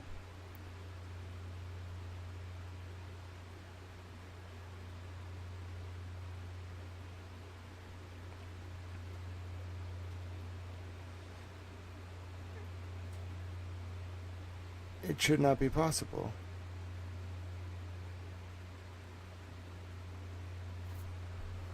Thank you for the case number. I need to get the exact dates. I'm going to get it right now. Anyone who has links to the documents from the cases, that's very helpful. I'll summarize it in the video. I think we're wearing a little towel down, though. This is some crazy shit. I can't believe it. Rob Devine was Epstein's guy. I can't believe it. This can't be happening. He needs to be arrested. He's gonna run. Bro, he's gonna run. He's gonna run. Dude, he knows he's gonna run. He's probably watching this.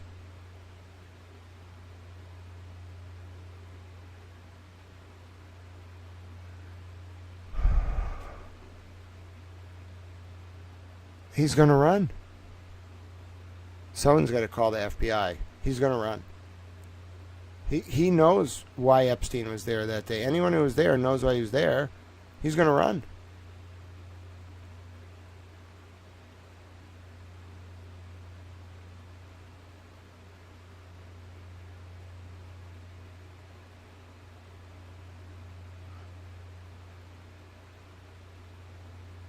Oh my God.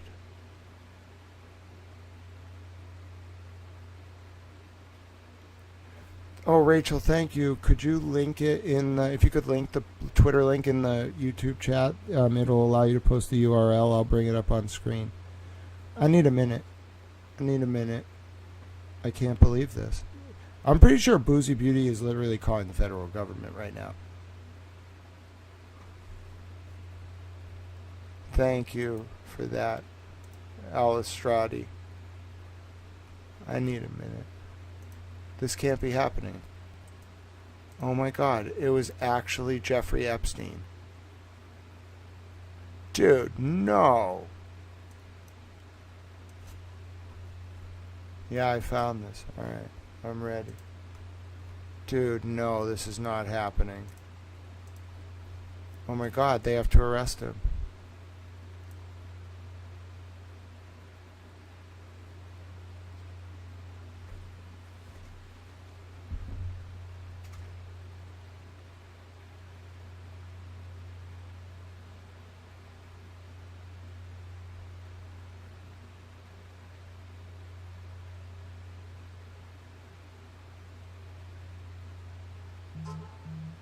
How much can one person take?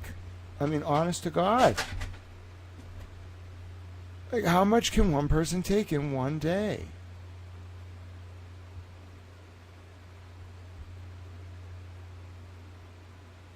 Well, I guess it's nothing compared to what the girls went through, so I should push the fuck through it. And that's what I'm going to do. So he needs to be arrested right now. He's going to run.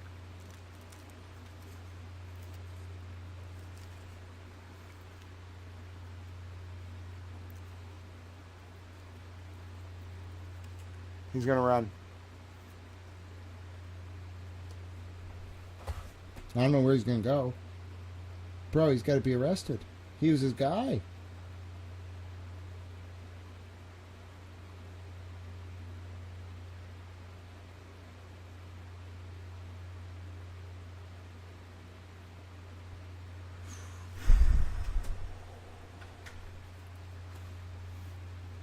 Oh, Turtle Boy was on to this, huh? Was he supporting her? If he's targeting her, that's a very big problem. I almost don't want to open this.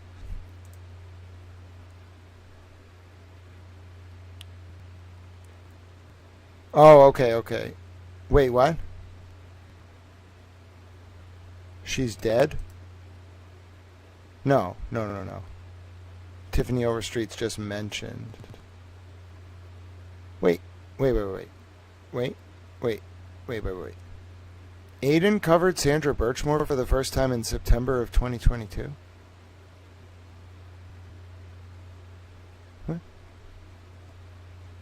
And Tiffany Overstreet is...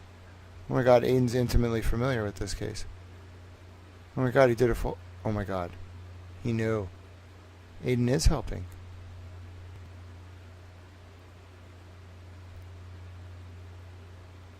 He didn't know it was Epstein. They had to bring him in. Oh, no wonder all these people are so scared.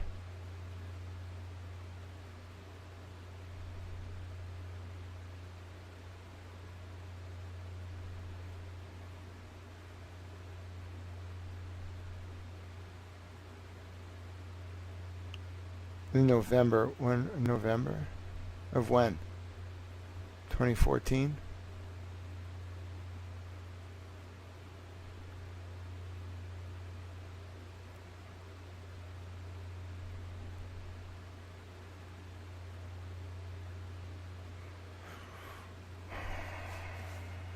God, Epstein came in. He didn't have an affair with her, bro. She was... Oh, no.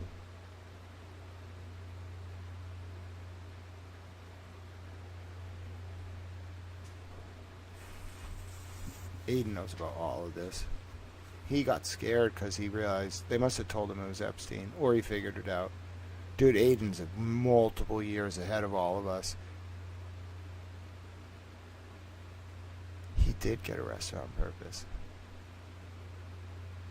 Dude. The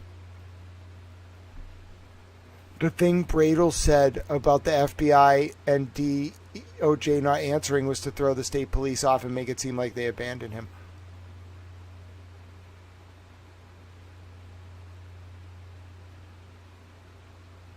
Anyone who wrote this article would have known. They would have read this. And they would have seen that if you went out, oh my God, he knows. Oh my God, he knows. And the order was granted on October 3rd. Wait, what?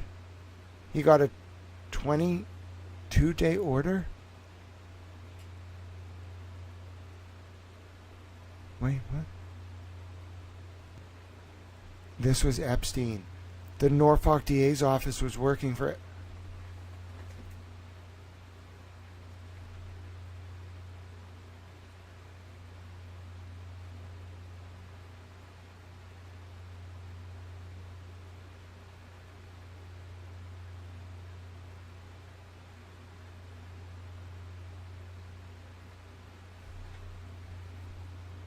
Oh, no. Dude. Robert Devine was one of the guys who was on the Stoughton police. Oh my God. Oh my God. He's out there right now.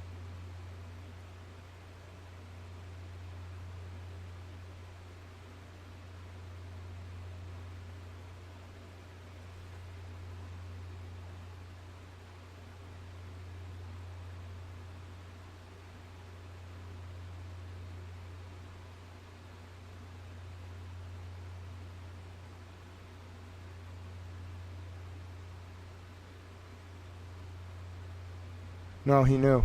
They knew. You don't understand. I see now. This wasn't an accident. Oh my God. The Norfolk DA's unit, the state police and the Norfolk DA, they weren't working for some gangsters.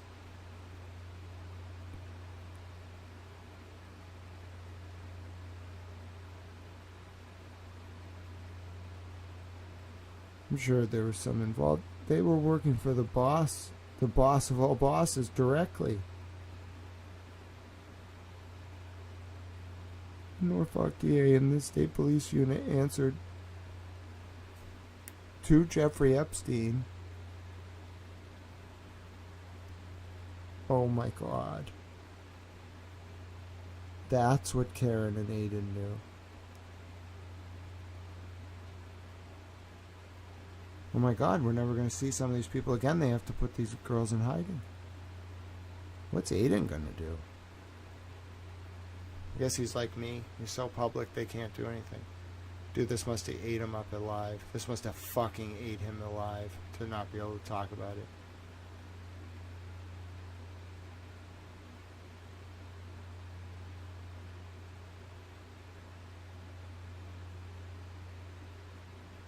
Oh,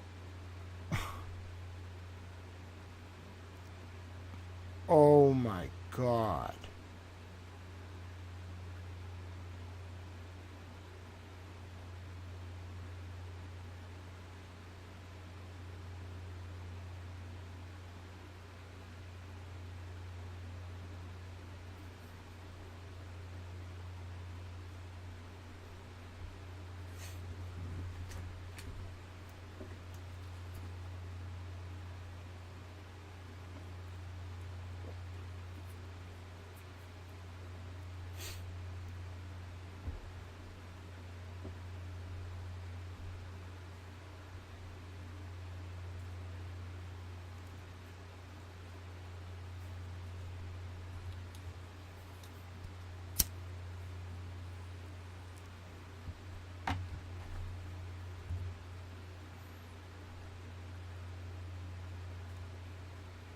This can't be happening.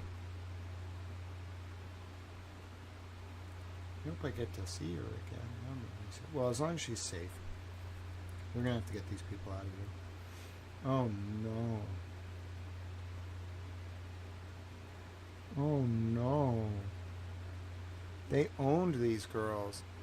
And if they tried to break out, they would have them criminally charged.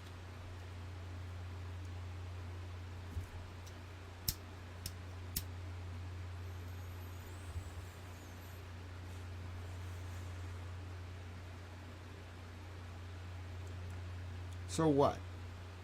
Aiden? Oh, that's so brilliant.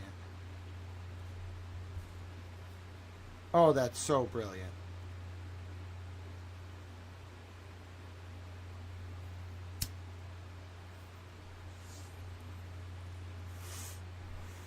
Dude, he's good.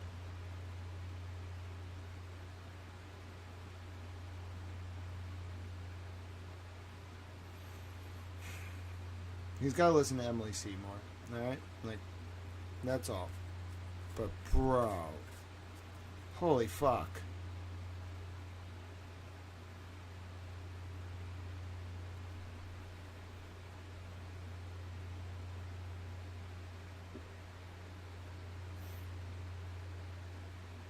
He wrote one article about this shit. Realized what was going on. Realized how dangerous this was. He didn't get introduced to Karen by Jen Altman. Bullshit.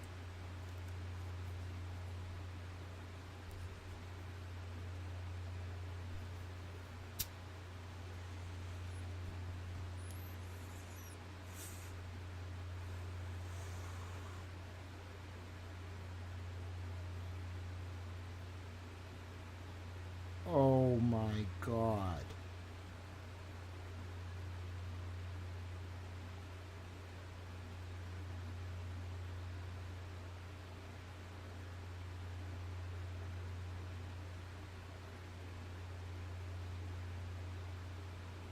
God.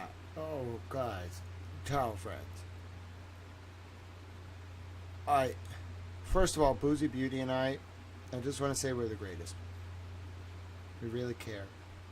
I knew she was legit because they targeted her. I even knew when they were targeting people. It started to piss me the fuck off. My point is, I wasn't ready. I can't believe what I'm looking at. I can't believe what this means. Do you understand? They were a subsidiary. Dude. Oh my God. They're going to have to arrest. What, are they going to arrest him now?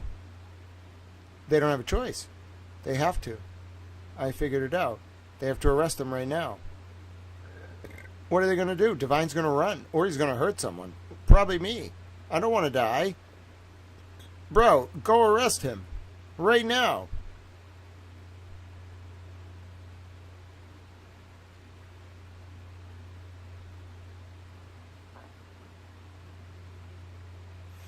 They don't have a choice.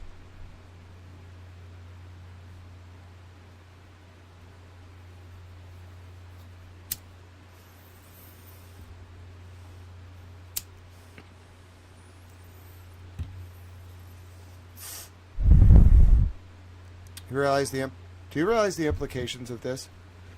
Do you all realize what I'm saying to you?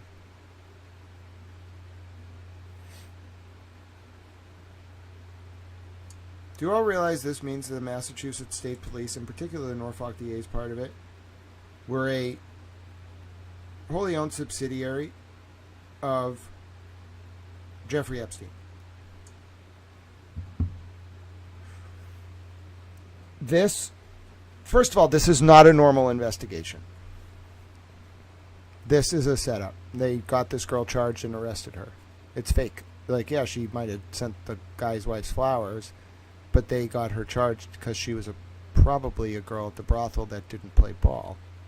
Dude, she needs to go into WITSEC immediately. She probably already is. I hope I get to see Lindsay again. But if I don't, I understand. I love her dearly, but you gotta let the bird go. She needs to be safe. That's more important than me. I don't know where the fuck they're gonna take her. Somewhere safe, I hope. I don't need to know. She can call me eventually if she needs me.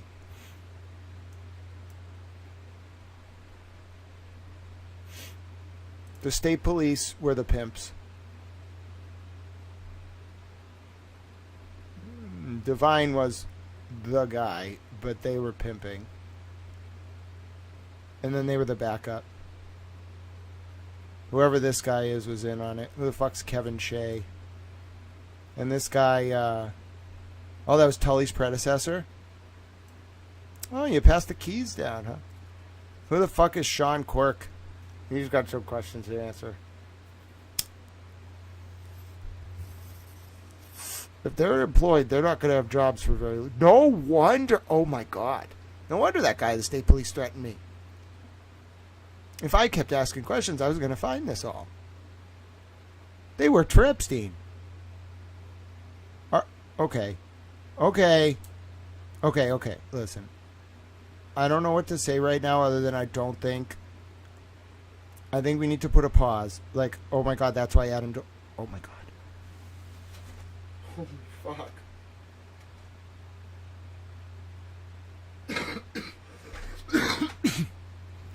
Holy fuck. The DOJ wasn't covering up the Epstein files. It was an active... They weren't fucking kidding.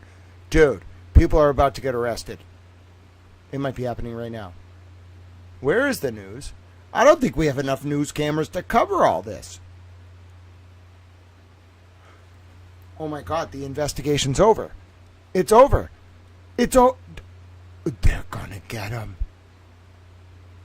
That's the only... They have to. They have to. All the targets are gonna know. Dude, this was a sprawling investigation. The DOJ wasn't covering shit up. They were hunting. And they had their best people on it. Like the best of the best. Dude, what are they going to arrest like fucking 20,000 people? I don't understand.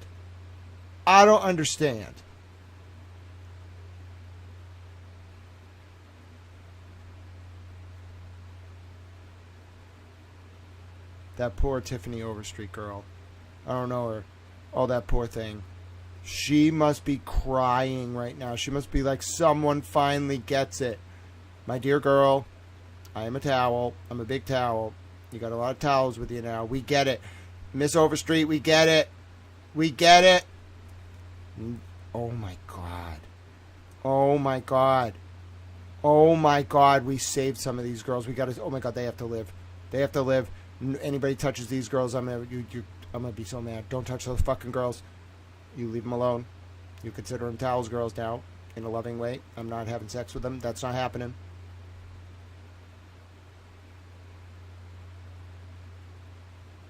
They're mine now. To free. I'm freeing the... Oh my God, I really was freeing the bird. Oh my God, I freed a lot of fucking birds. Don't touch those fucking birds. Leave the birds alone.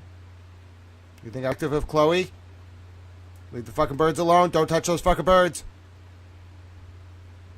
Don't touch the fucking birds. We're going to have a problem. You leave those birds alone. You leave them alone. Go turn yourself in. You leave the fucking birds alone. The birds are free. They're my birds. They're free. I let them free. You don't touch those fucking birds. Nobody touch the birds. Nobody touch the birds. I'm not sure who I'm negotiating with right now. I don't really understand. I don't care. Don't touch the fucking birds. They're my birds. They are free. They don't belong to anyone anymore. They're fucking free. Don't touch the fucking birds.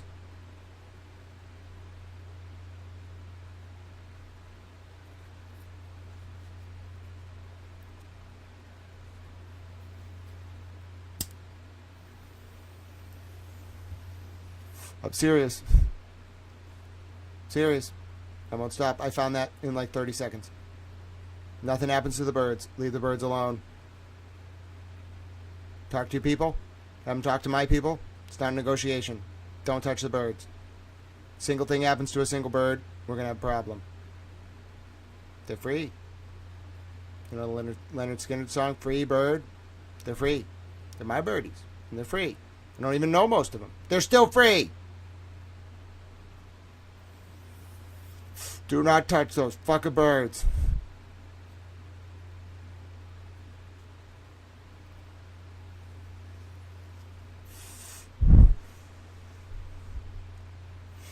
Are we all on the same page? Yes, I am a towel bird man. Don't touch the fucking birds. It's not even a negotiation. No, no, no. No touching the birds. The birds are free. Leave those fucking birds alone.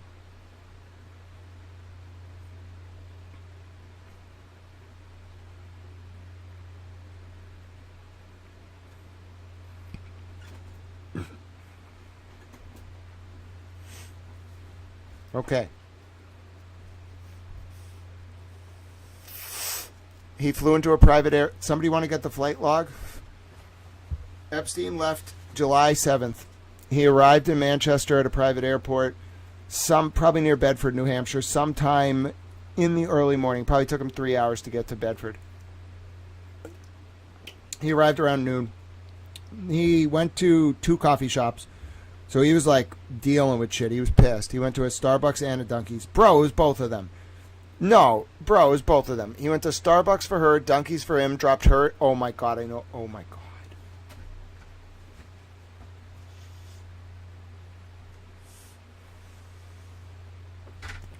He drank Dunkies, she drank Starbucks. He's a Boston guy, clearly. He likes Boston. It's Spook Central. It really is. He flew up to fucking New Hampshire with her, took Maxwell to Starbucks, took her to the house in Bedford, left her there. Him alone dealt with the Divine issue. He didn't want her to come. He went down to the brothel. I bet he talked to Overstreet. He either talked to Overstreet or he talked to the cops.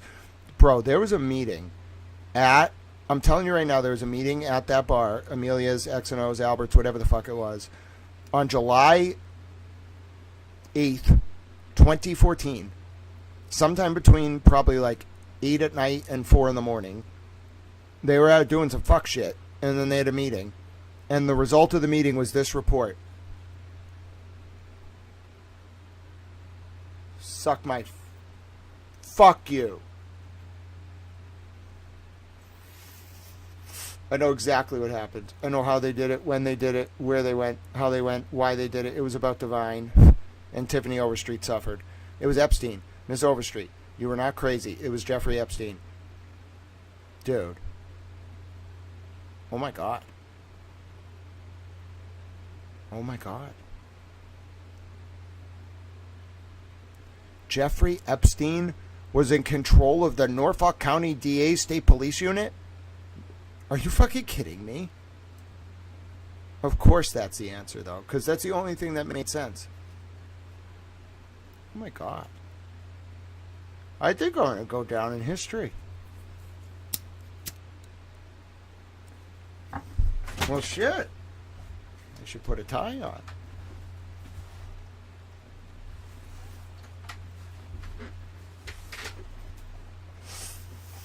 Oh my God, it was bigger than Whitey. Oh my God. Those poor girls. Dude, they were up against the whole fucking system.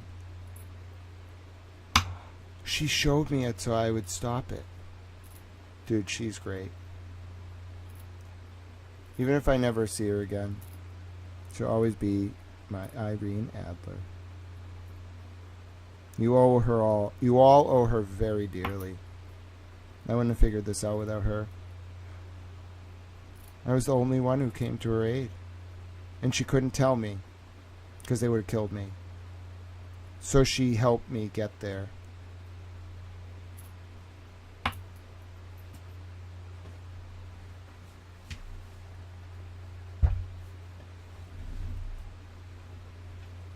Wow.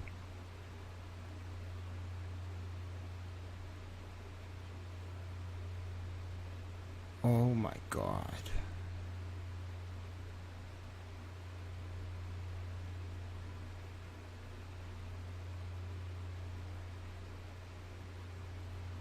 It's not Tiffany Overstreet, obviously. I don't know Miss Overstreet, but I sympathize with her struggle. We're going to have to come back and do more of this tomorrow. I just wanted to let you know she's a hero. Miss Overstreet's a hero, too. But you don't ever underestimate how much of a hero that girl is. You know who I'm talking about.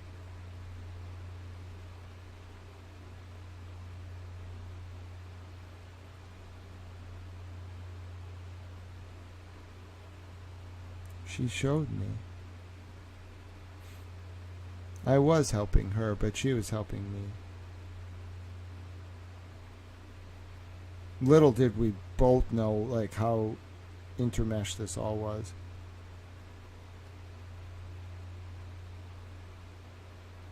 I really did keep her alive. And she kept me alive.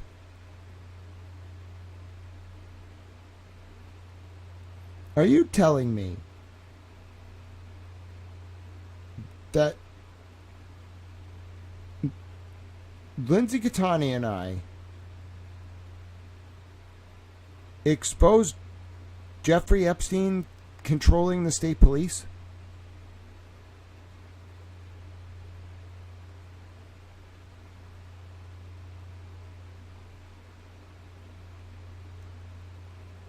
To control his female slaves? This can't be happening.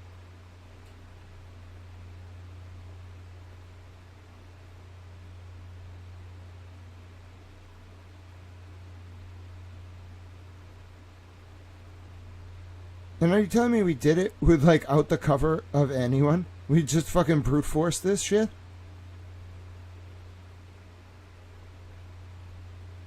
Dude, no wonder the DOJ was, like, in awe. Dude, they were beaming. I put this together with her. We did it on our own. Oh my God, Aunt Prudy must think I'm such a fucking boss. I think she's a boss. They must think Lindsay's a boss. They must all just sit around and be like, holy fuck, they're going to get it. They're going to get it. Like, we got to hurry. Grant's going to get it. We got to hurry. Grant's going to figure it out. Grant's going to figure it out. He's close. Just don't say anything. If you say anything, he's going to figure it out quicker. He's going to figure it out. We got to run. We got to rush. And I figured it out. And then they dropped all the files. Oh my God. Dude. What the fuck?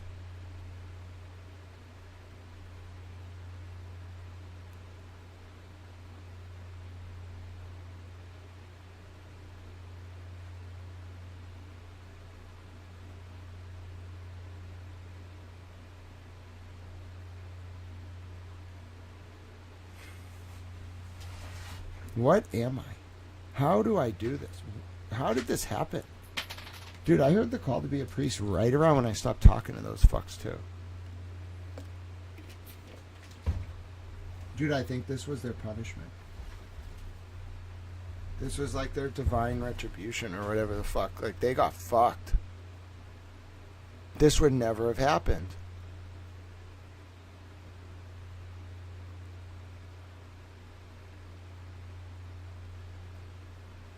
Oh my God, I might actually be very important. I think we have to protect. Whoa, I was just saying protect me because I wanted to feel safe. I'm worried we might actually have to protect me. I think I'm relatively important to, like, America. I didn't really think about it that way. Just kind of, I mean, I wasn't joking. I have real foreign policy ideas, but I think I might be actually important to America. Oh, no. I wasn't really ready for that.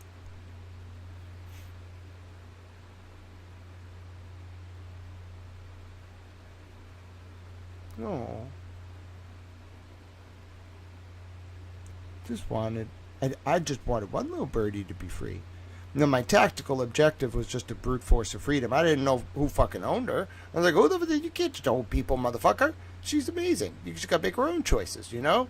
So I was like, I'm gonna brute force this shit. I'm just gonna free her. I don't know who fucking owns her. I didn't know what it, listen, I'm gonna speak generally. I didn't know what the fuck it was. I was just like, I'm gonna brute force this, and I'm gonna free her. I don't know where she's going. She doesn't have to pick me, but I'm gonna brute force this shit. I didn't know I was gonna free all the little birdies. I don't think they're free yet, but they're on their way. We freed the little birdies. Oh, I'm so pleased. I would like to meet them. Can we all hang out? Can we go into a room? You know, we'll just sit around and be like, oh, the free little birdies. What do you want to do now? Now we got a lot of work to do before we get there. I'm talking like 30 years of work. But then we can all hang out one day. Okay? Me and the little birdies. They don't have to have names for their own safety. They're not actually birds. This is a metaphor. It's a free birdies. I did it. You all have to protect them. This is why apparently this is all fate. This is incredible. Do I like go on TV now? What do I do? Do I just like stand outside and say things and do the cameras come? Do I need like a microphone? I'm perplexed. What do I do? Do I like walk around and like just make pronouncements about things? I guess that's what I do now. But I don't really know what to do. Like, what do I do? Do I like call the news? I guess I already did. I call my lawyer. I got to call the government. But I'm a little baffled about what to do. Do I like lead? Where do I lead us to? Where are we going? What am I leading? Do I like... I'm very baffled by all this. Why me? I don't really understand. I guess it's because I didn't want to do it for money or advertising or to work in an institution. I just refused to sell out, so I got the truth. But I just wanted to protect the vulnerable. And I guess I just got what I wanted. Wait a minute. I don't really know if I understand the implications of all this. What do I do? I really don't know what to do. Like, I'm confused. Do I give a press conference? Do I just, like, walk around and say things and people listen? Are people just going to stare at me now when I walk around? They already kind of stare at me. What is going to happen? I don't really know what to do about any of this. I think I need to rethink my relationship to the world. I think I'm a little bit more important than I thought I was. And I don't know, I wasn't being fake humble. I just didn't think I was very important. I thought I was some dude. Like to smoke a lot of CBD, you know? Like to drink water. Eat chicken. I'm very confused. But I'm also... I don't know what I feel right now. I'm both happy, confused, upset that I knew those fucking people, the Maxwell and Epstein character, apparently.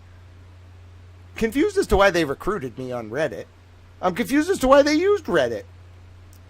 But I'm not at the same time, because I understand where Paul got the seed money now. I'm sure Paul Graham's like, oh, Jesus fucking Christ, why this guy? I'm sure Alexis is like, oh, that's a nice blast from the past. And Serena's like, is this the kid who just fucking hates me for no reason because I'm married to you? Sorry about that. Listen, Coco Gauff's great. I'm cheering for her a lot. I just don't like Serena. It's not Serena's fault. Just don't like Alexis. All right? There's nothing I can do about it. All right? It's like a 15-year fucking grudge at this point. My point is, I now see things. I have a lot of questions, but I also see things very clearly. And then also, why like fucking like 7 years later or 8 years later did I end up in the middle of just this random set of things trying to think now, like, I don't think, like, seeing Brian Riccio's post was a setup. I think that was literally just fate. And I don't think talking to that random dude down the Cape about, like, why Karen was driving around in her car in the early morning, like, that day when John O'Keefe died, I don't think that was, like, a setup. Like, that dude, like, neither of those people know each other. It wasn't planted. I think it was just fate. Like, Riccio wasn't, I think he was Catholic, but I don't know if he was religious. We had debates about it. The other dude was definitely very Catholic. Like, why me?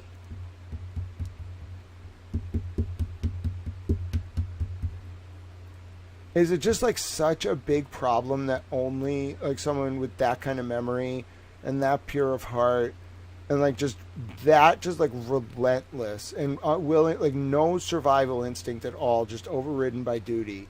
Is that the only person that could have done it? Am I, like, literally the only person in the entire world? No way. That can't be true. But then also, like, now that I think about Max and Anu recruiting me, like, they had so much fucking money, they can do, like, there's people are a dime a dozen. Why the fuck would they, like, think I'm special and protect me on Reddit? Like, maybe I am, like, the singular mind capable of putting this together. I still, with everything I know, do not believe that we are this at this point. I mean, I believe it. I see the evidence. I understand what I've done. I understand what we all put together. I understand the sacrifice. I'm dumbfounded. I can't believe this is the conclusion. I thought it was going to be like fucking like some mobster. Like, I'm not saying there aren't mobsters in this, but bro, I was like, oh, it's going to be some mobster. I hope Dick Layer's proud of me. My whole life, I just wanted to make Dick Layer proud. I don't know him that well, but, like, when I met him when I was 11, I was like, I just want to show this dude that I can fucking, like, take journalism into the 21st century. And I think he's probably going to think that's a little weird, but you know what? You meet Dick Layer when you're, like, 11, you're going to probably want to be a journalist. Sorry, it's Dick Layer. He was the guy who wrote Black Mass. He was worked for the Globe. He's a professor now. I'm sure he's listening to this, or someone told him that I've, like, sung his praises. But anyway, my point is, this is incredible. It's astounding. I don't understand. But I also do understand. And I want an apology from Jurist. Mind you, I was bigger than their entire publication by 12 times. I had more, in 1 month, I had more page views than they get in a year. In a year, I had like 15 times their page views. They were getting a little, like, they were a little baffled by me. I still want an apology. The only reason I got taken out from Jurist was because I would have exposed this too early and it would have been a problem. Bro, I was on to it too. I got to message this fucking journo who I met through Jurist. She was a fucking boss. I met her in person too. And I'm going to tell her, like, hey, remember when we almost started working on that project? I'm pretty sure someone took me out of Jurist so I couldn't pursue that line of inquiry because we would have figured that shit out right away. Mr. Broyles. Still think he's a fucking prick. Anyway, my point is, I was onto it. I would have been onto it quicker, I think, and that's why I couldn't. Like, they worked really hard to keep me off this story. I was so close the whole time. I could sense it. If you want to know my opinion, it was so evil. It was so dark. It was so malicious. It was so untouchable. It was like everything Moriarty was, but more. It was like not a criminal enterprise. It was a criminal fucking state. It was a transnational, supranational, like, operation. It answered to no one. It wasn't the state police answered only to God. It was the state police answered to Jeffrey Epstein. And that's even fucking scarier.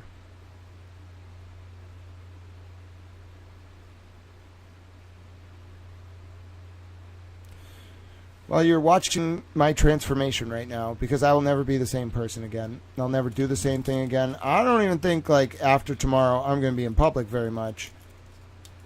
I did a good thing. It was worth it. I'm glad I did it. I'm glad I helped people. If there are 20,000 Lindsays out there, God bless each and every one of you. I'll try to help all of you. I'll give you as much money as we can from the government. I'll do everything I can. like, I'm sorry this happened. I don't know how this happened. Doesn't even make sense that they got that much power. And that they, like, literally needed, like, a constant stream of girls. That's the worst part. Like, they were not content with just, like, having, a wife. Like, they needed not just girls, but all the fucking time. And Epstein realized it. He turned it into an industry. He owned our entire country. And you can say he worked for Intel. Fine, sure. He was above Intel. Dude, he had so much money, he was bigger than countries. And all he did was just go around and make sure his girls were kept in line. He was just a fucking pimp. He was a glorified pimp.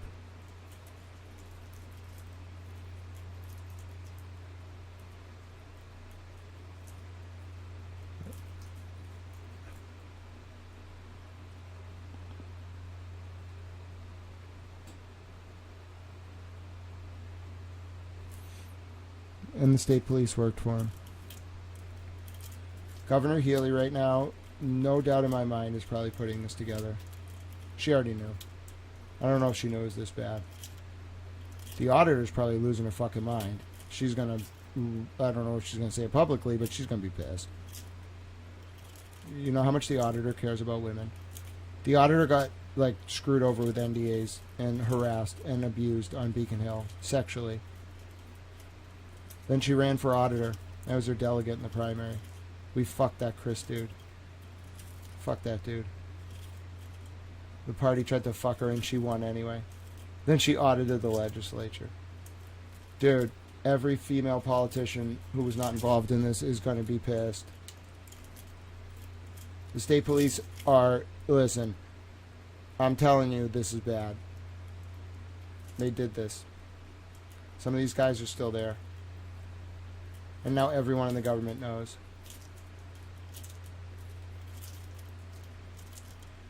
It's as bad as everyone thought and worse. They were a wholly owned subsidiary, especially this fucking unit of Jeffrey Epstein. It was Jeffrey Epstein. I cannot believe it. Anything but Jeffrey Epstein. I would have rather the fucking mob.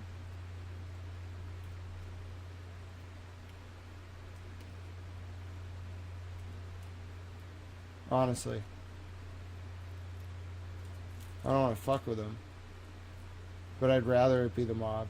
That's it, like, I know how to cover that without fucking with the mob. I don't know how to cover this. I just had to go straight into it.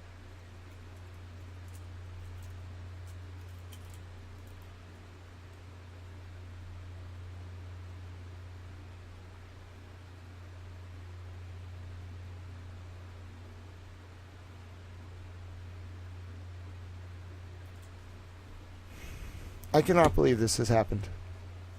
I will live for 50 years. I'll do a recap.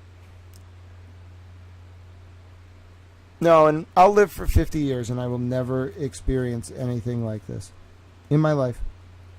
And this just put it all together. I mean, Boozy Beauty was literally screaming, I'm sure, at her television earlier when she realized this.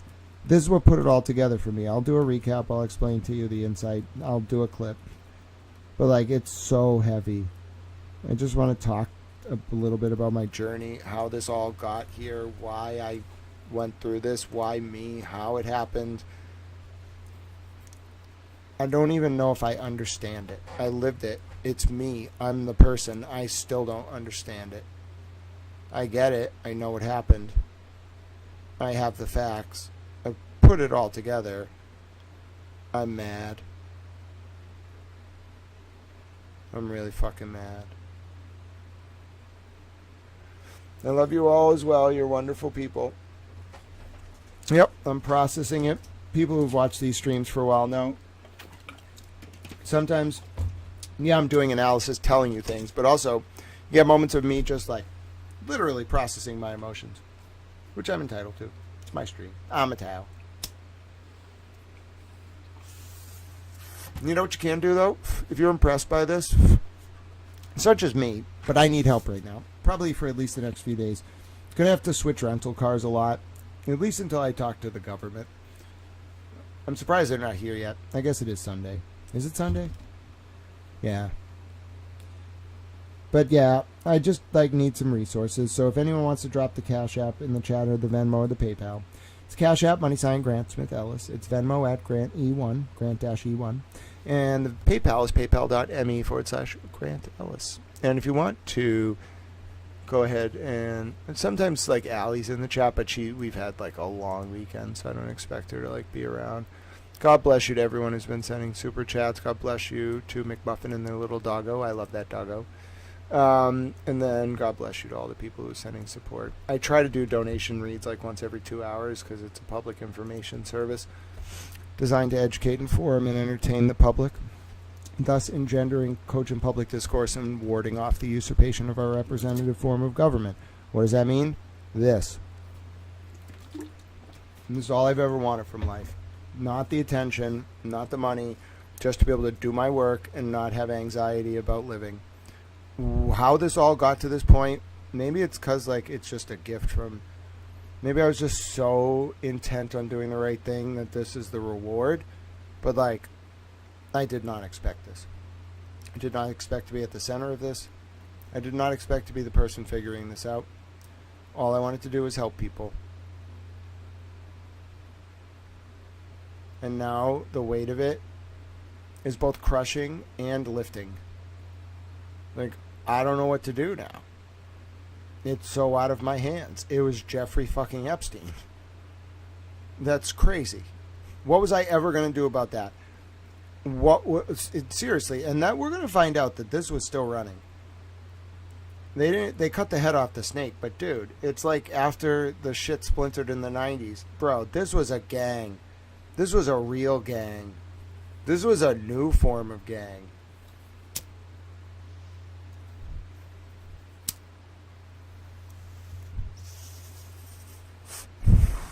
I've heard of some Italian gangs that operate on this level. Only one. I won't say its name. It's a very intense organization.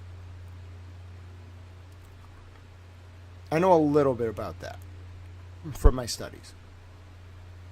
I've never seen anything like this. Dude, those people, the international gangsters, would bow down to this. It hides in plain sight. It's the greatest form of control. They enslaved these women. They made them go.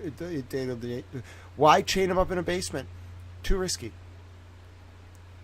Why kill them unless you have to? Too risky. Just get them criminally charged. Keep them in line. Dude, the Globe with Snitch City or whatever the fuck they're writing, the informant story, they're only scratching the surface. It wasn't informant abuse. Literally, they were pimps. They controlled their girls with criminal charges. Do you understand how bad this is? That means Italy, everything she was saying was right. You also realize what that means. Italy's very brave. She's being public to protect herself. They're still trying to charge her. Dude, all these cases are going to get dropped.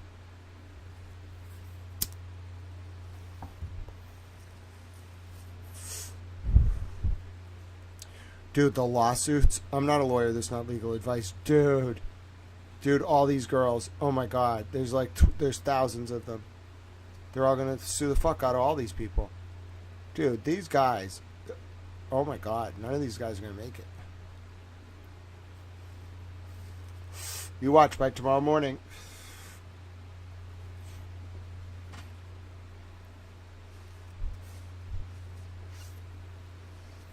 I'm shocked people made it through the weekend. Honestly shocked there weren't arrests. Now dude's going to run. I mean, dude's crazy. He must be having the panic attack of his life right now. He was the contact. He wasn't no school resource officer.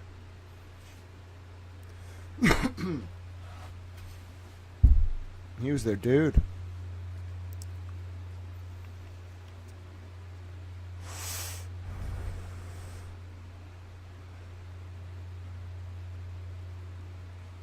Yeah, he paid. He paid for their lives. And you know what this means. The girls didn't get killed if they had babies. The money was unlimited. The girls got killed if they threatened to talk. Sandra threatened to talk. They either got killed, done the chemical way. Oh, that's so horrible. I bet they force injected a lot of them. Once you're hooked, you're hooked. Doesn't matter. They either did it in the chemical way, they killed him, or they turned him out. And then if they made it through, like sane, then they would like keep an eye on him and criminally charge him if they ever talked. Dude, 1 out of every 1,000 of these girls made it through, like with like some sense of their stability. Dude, we really failed them. They felt so. Imagine being caged in a fucking free country, like walking around, but you're actually a slave. We did this to those girls because of all of us. We just let these fucking pricks operate in plain sight because we didn't know. Dude, we failed those girls so hard. We need to work for decades to make it up to them. Everything I gave was for them. You have to take the torch now. I can't single-handedly reform the United States. I could fix this shit. I got enough friends here. I can't do it alone. You guys got to take this. You got to do honor to those girls. It's all about them. It's not just Sandra. Sandra was one important name, and may her name be the chapter headline. Sandra Birchmore and the thousands of unheard. They had names. They have names. They have stories. They have children. They have lives. They love. They smile. They care. They laugh. They cry.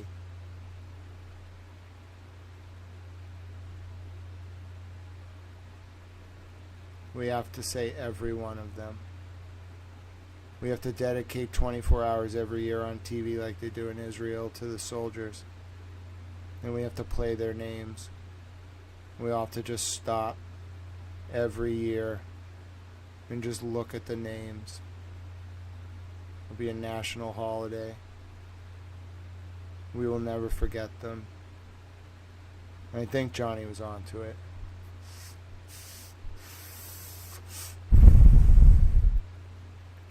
BPD, sex registration unit cops do undercover stings. There's no doubt in my mind, if we pull the records, we're going to find Johnny did an undercover sting. And he caught some of these guys. They might have actually killed Johnny. That part really fucking pisses me off.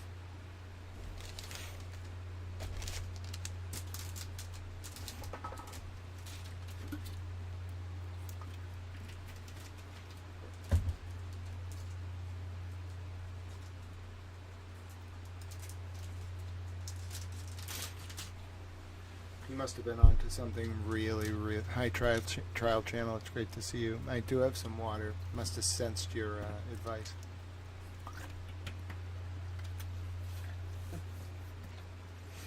Wow. So the only reason I stayed alive, huh, is because they almost had meetings. They did try to take me out with those brake lines. And then my mom took the fucking car and hid the evidence. That was the tip-off that she was in on it. They 100% cut that fucking brake line. Probably the Stadies. I don't know who. I'll figure it out. I had way more cameras than they thought. My point is,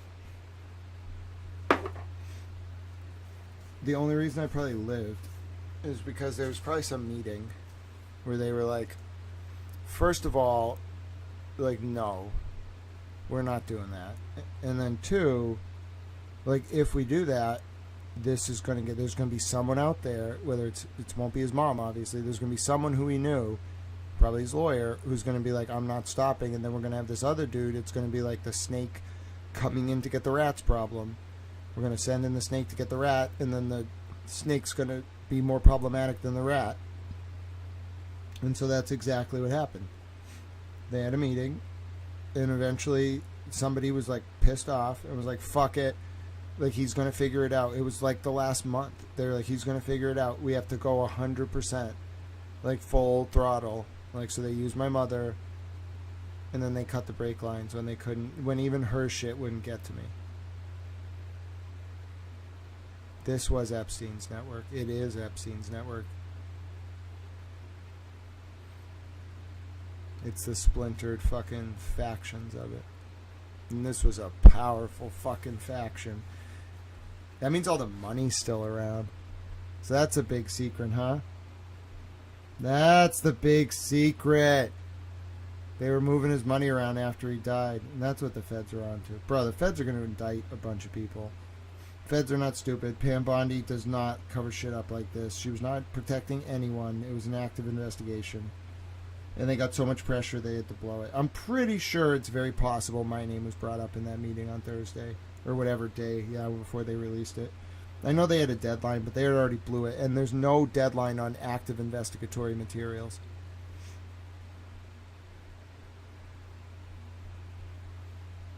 Wonder what they said. Like, yeah, Five Stones was doing really good, but then, like, the brief is basically this one dude who, like, was doing good on the Five Stones project threatened Grant, and then Grant was like, Five Stones is pressuring criminal defendants, fuck you, don't threaten me. And then Grant inadvertently was like, wait a minute, this company shouldn't have so many hundreds of millions of dollars from the DOJ. And then Grant was like, wait a minute, they're either pressuring criminal defendants, which is illegal and unconstitutional, they wouldn't get DOJ contracts to do that, or they're investigating something big. And then eventually I found it.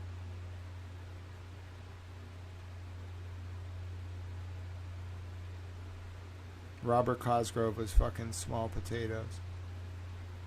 He was just a wing of this investigation. That shit. Oh my god. Alright, recap time. And I'll do the recap based on this. 1 second. Alright, here we go. So what are we starting with? Where did this start with again? Oh yeah, the fucking fuck thing. I'm going to bed after this.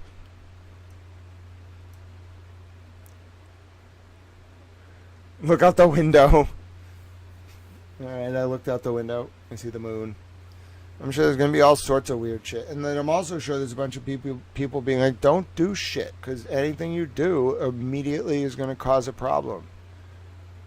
So they're in like a rock and a hard place. Plus, you probably got the other people involved in the enforcement being like, we got to move on these people now. So there's a lot of shit going on, I'm sure. I don't want to be involved in any of it. I just want to look at the records. All right? You release the records, I can look at the fucking records. All right, here we go.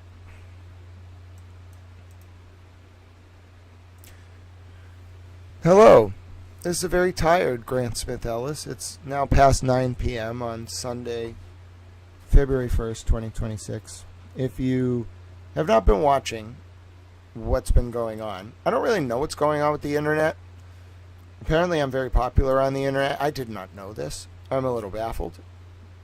I'm still trying to process all this. But Jeffrey Epstein was in Canton. Okay, Boozy Beauty and I just want to shout out Boozy Beauty and Trial Channel and Emily C. and Lindsay Catani and every other wonderful woman who is Tao. I'm a big towel now, okay? Apparently I have a lot of birdies. They're free birdies. They're not my birdies. They're free birdies. Listen, if you're wondering, Grant, your recaps tend to be a little bit more erudite. Okay, well, today was a day, all right? So Jeffrey Epstein was in Stoughton in July of 2014. He stayed overnight. It looks like, based on the records that Boozy Beauty and I were able to find, that so Boozy Beauty pulled up these fucking, like, what was this one? This, like, staff email from the island staff. And it shows, like, roughly July 8th at 2 in the morning, Eastern time. AST is 1 hour ahead. Epstein's staff were talking, like, scolding each other about, like, the visit by JE yesterday, which was July 7th. Well, you go over here, and you see Jeffrey Epstein arrived in Bedford, New Hampshire. Actually, he arrived in Manchester and then drove over to Bedford.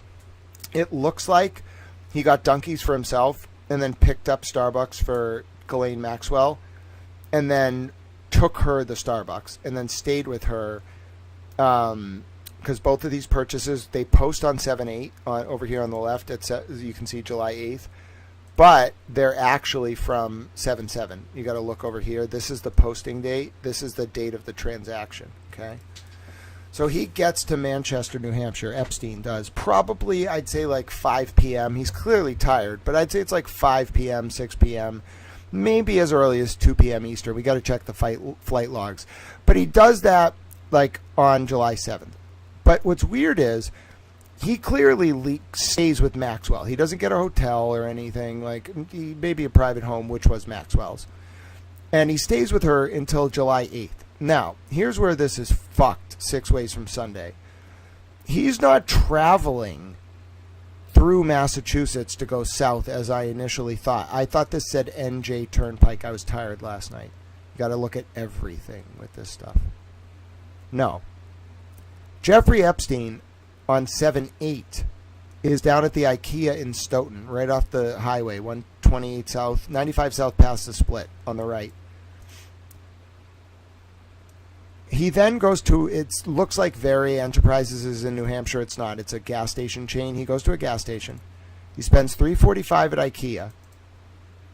Not really sure why. This receipt will be very interesting. Then he spends $37 at the gas station. Condoms, if I have to guess. And then he's overnight in Stoughton. On July 9th, right? Oh, the Dunkin's purchase was on July 8th. It must have been at night, though. So it looks like, okay. I'm starting to get it. I'm going to guess we're going to find out this Dunkin' purchase was actually very late at night, early in the morning on 7/8 into 7/9.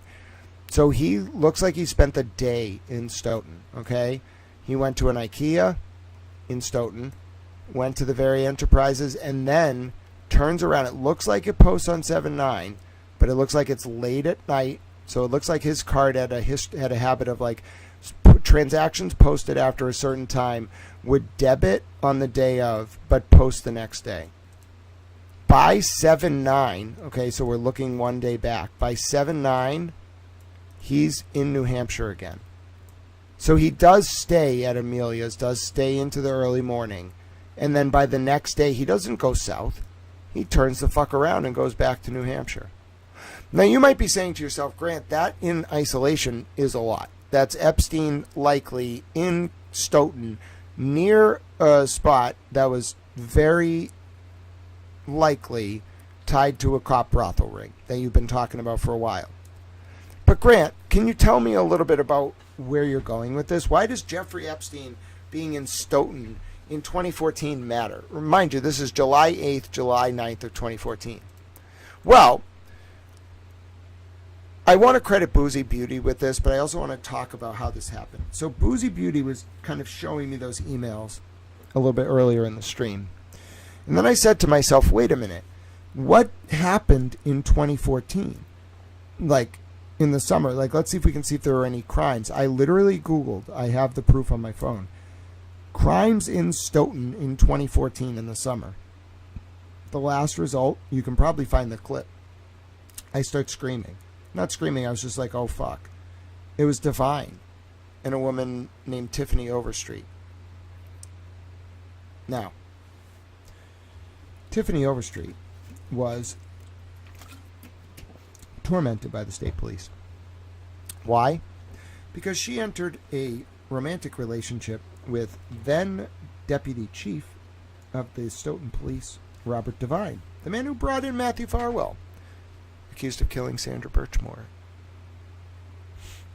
Also a young girl in Canton, recruited into the Police Explorers program and then groomed, potentially into a brothel. Why? Because an IA report into Divine talked about someone unknown threatening Sandra about money owed to girls at a dorm suite. Sandra lived at an apartment in Canton. So let me tell you this. These dates, okay, they're a smoking gun. They are not the smoking gun, but they are a smoking gun. Why? Because I just laid out to you Mr. Epstein's route of travel.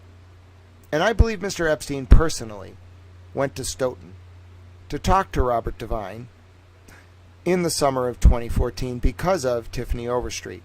Now you might be saying, Grant, if that's true, you've done not only have you done it, but the implications of that, if you know this story, would be shocking. The Tiffany Overstreet story and what the state police did to her. What state police unit? None other than Brian Tully's predecessor as detective lieutenant, apparently, Kevin Shea, and a trooper named Sean J. Quirk. What did they do? Well, they wrote up this document, which we'll zoom in on. I'm just going to read through it. Mind you, remember, Robert Devine is like now basically fired, decertified by the Post Commission, and like accused of abusing Sandra Birchmore, lying to the court about it. Like, he's a very bad man. But in 2014, what were the state cops at the Norfolk DA's unit, SPDU? What were they doing? On Wednesday, November 12, 2014, think about the proximity here in time. I, Trooper Sean J. Quirk, was assigned to investigate an alleged violation of a criminal harassment order. The harassment order was granted on October 3, 2014, by the Norfolk Superior Court against Tiffany Overstreet. I wonder who granted that order. And why did the Superior Court grant a harassment order? It's a district court order. The plaintiffs of the order are Robert and Lisa Devine. The order had an original expiration date of October 9, 2014, but was extended through October 23, 2014. On October 20th, 2014, so literally she didn't do anything during the week it was in existence. They continued it, maybe without her knowledge. I bet they really fucked her. From October 9th to October 23rd. On October 20th, 2014, flowers were delivered to Lisa Devine at her residence. The message that accompanies the flowers stated, an investigation revealed that the order was placed by blank. The order information came from the result of an administrative subpoena submitted to FTD.com by Officer Sandra Barrett. Robert advised that blank is a friend of Overstreet. Robert reported the incident to the Stoughton police, where Robert is the deputy chief. Officer Sandra Barrett took the report, and Chief Shanstity was made aware of the situation. That means all these people were in on it. On Saturday, November 14, 2014, I spoke to Robert.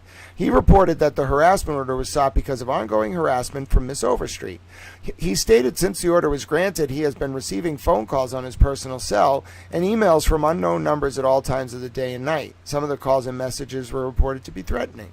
Robert advised that he searched the phone numbers and emails and found they came back to a website called bandwidth.com.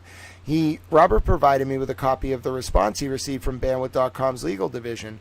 Bandwidth.com advised the numbers he requested were provided to a wholesale customer, Enflick Inc., and therefore legal service will need to be sent to the company. Enfix provides a free application called TextNow that allows a person to disguise their true number or email. Robert also stated that the password for his Comcast account had been changed today, but he had not requested a change. He stated that his inbox folder, sent folder, and contacts were all deleted. He said he found 2 deleted emails in the trash bin. At that point, he then changed the username. He further stated that there had been previous attempts to gain access to the accounts. Robert stated that no one has his passwords. I asked him if Overstreet attempted to access accounts, which she knew the answers to his security questions, and he stated yes, probably. On Sunday, November 16, 2014, Robert contacted me to inform me that he received a message indicating that an email from his Comcast account failed to be delivered. He said that he had not tried to send a message. He said it appeared to be from his account to his cell phone. The error message returned an IP showing 209, etc., that uses AT&T. Robert stated he uses Verizon. There is an indication on the return receipt that the message may have come from textm.net. He also informed me that last night he received more texts from unknown numbers. There was an administrative subpoena submitted to AT&T on November 25th. On Monday, who does this over harassing calls? They really fucked this girl. On Monday, November 17, 2014, this is the point Aiden was trying to prove, that they would do this to someone who was on to them. I went to Stoughton, not to prove he was definitely helping the feds. I went to Stoughton PD to meet with Robert. During our meeting, he spoke about his relationship with his wife and how he met Overstreet. He stated last fall, so 2013, he and his wife Lisa were considered separating. Around the time he became involved with Overstreet. Yeah, right. I wonder why you and Lisa were going to separate. I wonder how many girls you had been with over your life, Mr. fucking Divine. Around this time, he became involved with Overstreet, and things progressed into a more serious relationship. I don't believe that. I think she was a call girl, if not a slave. He advised that Overstreet's attitude towards him changed. She turned threatening and abusive. Oh my God, they gaslit. Oh my God, they were covering for him. Robert stated that as the next summer approached, he and his wife decided to reconcile their marriage. So now we're in summer 2014. He wanted to end the relationship he had with Overstreet. He stated, so this is literally when Epstein goes to Stoughton. He stated Overstreet wished to continue a relationship with him and did not want him to go back to his wife. She made threats of committing S if he abandoned her. From this time until the issuance of the order, there have been numerous instances of harassing texts, some of which are threatening. Robert contacted me to inform that his Google account had been changed. He provided a screenshot. He also informed me received an email containing pictures of Overstreet and himself. On November 25th, I sent an administrative subpoena to Google. And then they put revenge porn of her online. They put the revenge porn in the fucking police report!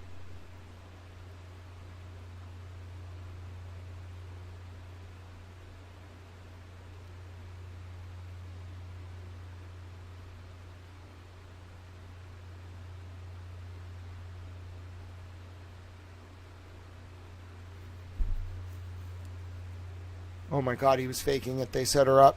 You sent this shit to yourself. Oh my God. Bro, he sent this shit to himself. Oh my God. Oh my God. Oh, they have to arrest him. He's going to federal prison. It's divine. Fanning might help, but it's divine. How is he a free man? Oh, he had dirt on everyone, huh?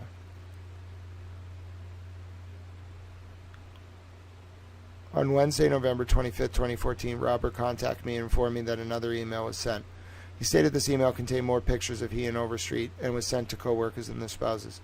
He stated that some of the pictures were graphic and they came from Overstreet's email account that was allegedly accessed by an unknown individual.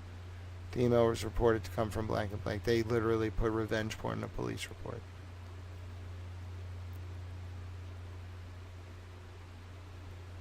Access logs.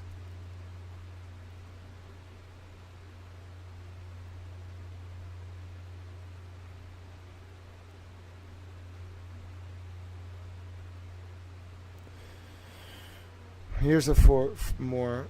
The order was extended through October 23rd. On the 23rd, it was extended until November 4th, 2014, but was later changed to November 13th, 2014, and November 14th, 2014. All parties agreed to extend the harassment order until January 15, 2015. Flowers were delivered. We already went over this. An investigation revealed that the order was placed by... The order of information came as a result of an administrative subpoena issued by the Norfolk DA's office. Oh my God, it's the DA, it's Epstein. The victim is advised that blank is a friend of Overstreet. Wait, what?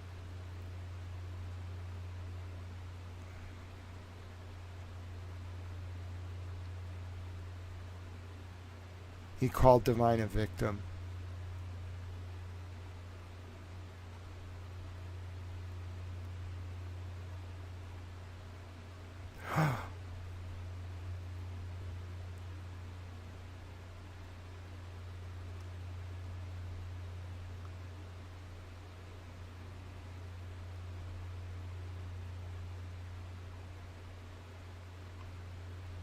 Wow. They can do real investigations. Oh my God.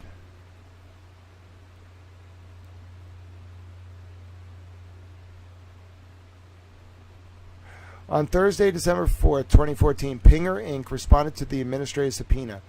Pinger customer support representative Chris Denal provided account information for the username. The name on the account was This account was created on November 16, 2014 and used only that one day. There was no further activity. He provided the IP for the computer. A check of the IP revealed it belonged to Comcast. Then they issued a subpoena to Comcast. This was all, oh my God, these guys were Gestapo for Epstein and Devine. On Monday, it was an inverted hierarchy. The state police worked for Devine and Epstein.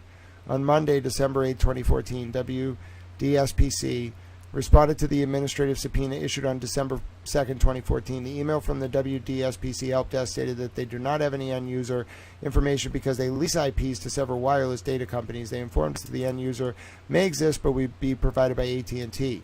Then the Norfolk DA issued a subpoena to AT&T. On Monday, December 8, 2014, Comcast Legal Response responded to the administrative subpoena. The correspondence revealed that the subscriber for the IP address is blank. The reference above was Tiffany Overstreet. Holy fuck!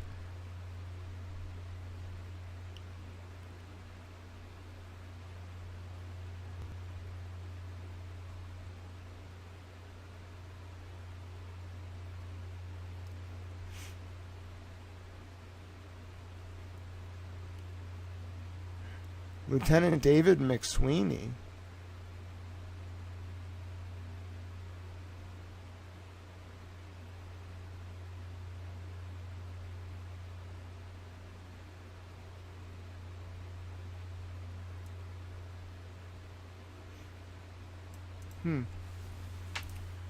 Okay, then what happens next? Who's attorney Ken Mullen? Attorney Timothy Burke?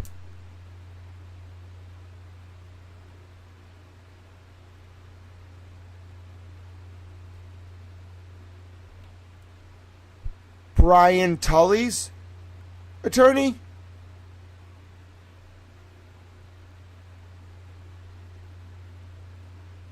The same attorney who was Leah Genduso's partner when she was sleeping with the guy in the state police before she got fired, the attorney for that guy?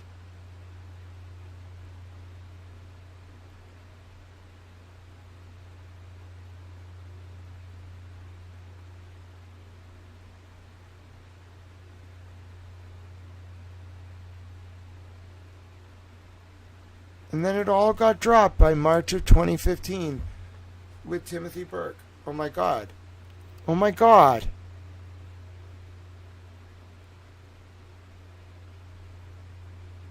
Oh, this is really scary.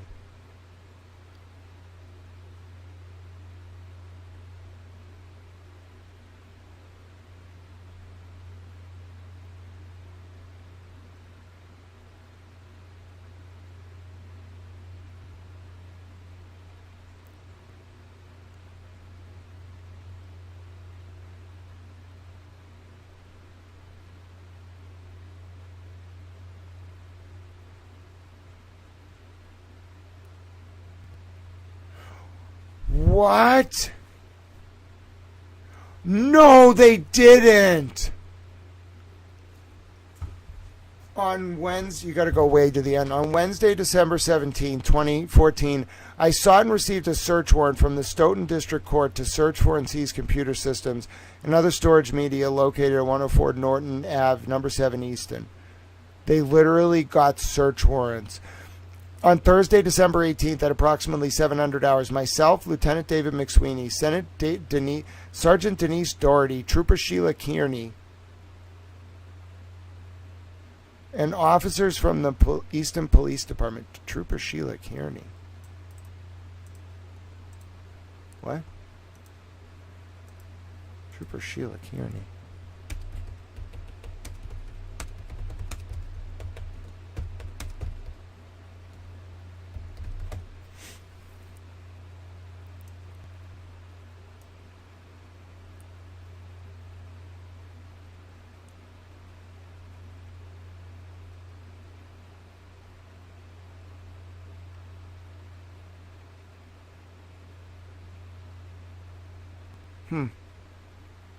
I'll come back to that. So the person, McSweeney, and the people who were literally later in the office of the cop who now represents Brian Tully, what is that? What is that fucking lawyer's name? I just want to go up here and get it. The office of Timothy Burke. So I have the same people who end up in Timothy Burke's office. They go, oh, this is horrifying. They go on December 18th. And they do what? At 1700 hours, they execute a search warrant. After the search, several attempts at knocking at the door, Tiffany Overstreet did answer the door. We identified ourselves as police, and Overstreet advised they had a warrant. They entered peacefully. Overstreet was given Miranda and told that we were there as part of an investigation as part of the violating an HPO. Overstreet said that Robert just called her last night and has told her that he went to court to withdraw the HPO. She said that he told her he loved her in that conversation. She said they have communicated back and forth with each other via phone and email over the past several weeks because he told her he withdrew the order. Overstreet then said that she did not want to talk to officers anymore. She was advised she was being placed under arrest for the HPO violation. She was transported by an East PD cruiser for booking and then brought to district court. When she was arrested and en route to the police, they called Devine to advise him of the arrest and search warrant execution. He was floored that it traced back to Overstreet and felt bamboozled. And he thought that Overstreet was not the source, that someone was setting her up. Records were revealed that there was some other suspect and Overstreet would be seen as a victim. He admitted that he had been having contact with Overstreet while the HPO was infected and that he did initiate some of it, including meeting for dinner. He said again that he continued to communicate with Overstreet because he felt she was not the source of the harassment. He reminded Robert that he took out the HPO and he was initiating much of the communication. Robert repeated that Overstreet had him fooled and bamboozled him.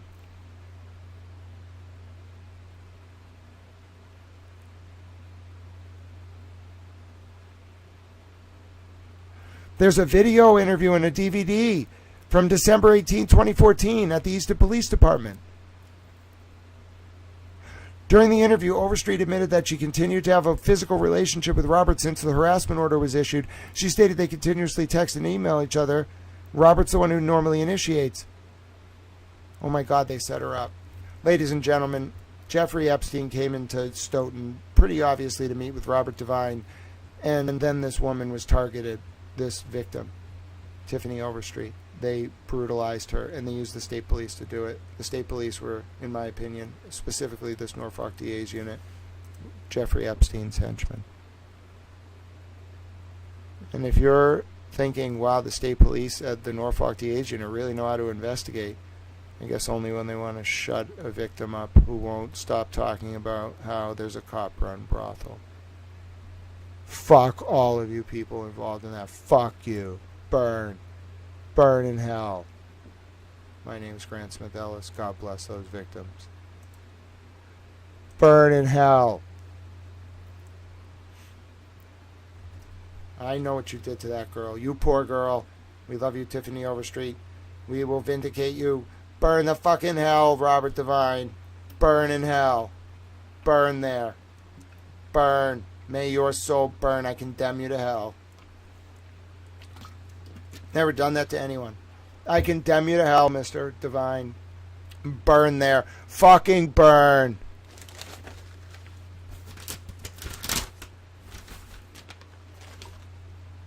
You too, Quirk. Burn. You too, Kevin Shea. Burn. Condemned to hell. No negotiation. Burn. And like it.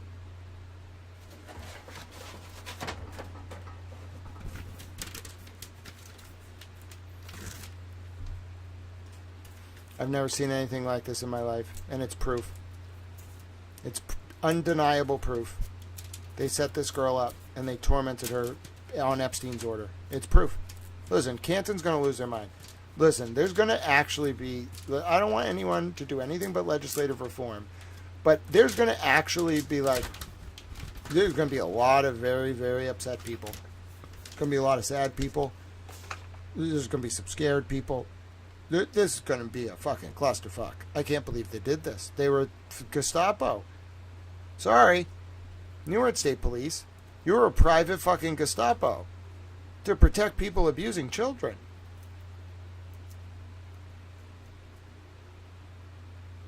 I knew it. I knew it. I knew it. I knew it.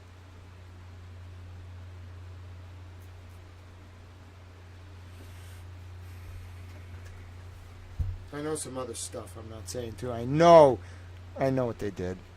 I know how they did it. December 4th, 2023. Quite a fuck of a day, huh?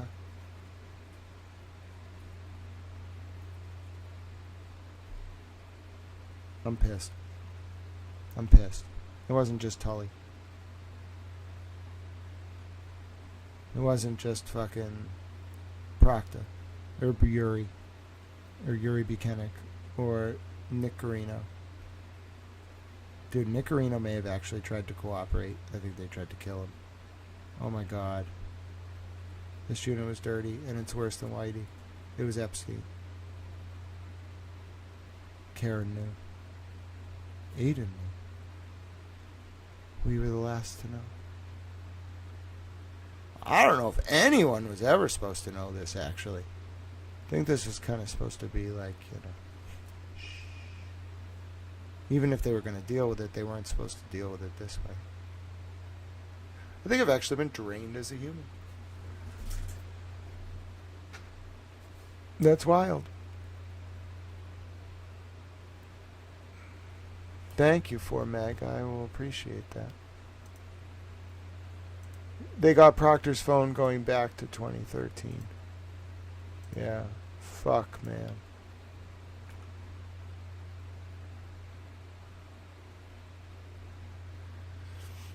Fuck. That's rough, bro.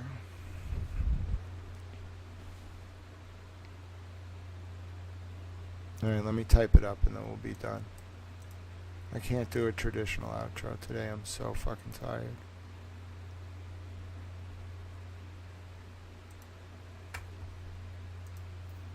I've never had a day like this. I don't want to think anymore. I just want to listen to music. And try to, like, I don't know, remember what it was like before I had to do this. I don't mind. I took it on purpose. I just want to forget. But they don't get to forget. So why the girls don't get to forget. So why the fuck should I get to forget? I just am tired, and I won't be as effective tomorrow. And I have stuff tomorrow. I have the doctors. I'm actually physically sick too. Like, I'm just disabled and useless. My mind's good, apparently. Alright, let's write this shit up. How do you even write up this shit I just found? Yeah, by the way, for anyone don't make fun of Peggy. Like, Jeffrey Epstein had Baal as the name of his, B-A-A-L as the name of his fucking bank account. They're fucking devil worshippers. No. What's this? It's possible Jeffrey Epstein was in Stoughton, Massachusetts on July 8th, 2014 to meet with Robert Devine in order to come up with a solution to Devine's problem as to Tiffany Overstreet. Yes. And then the Norfolk DA's State Police unit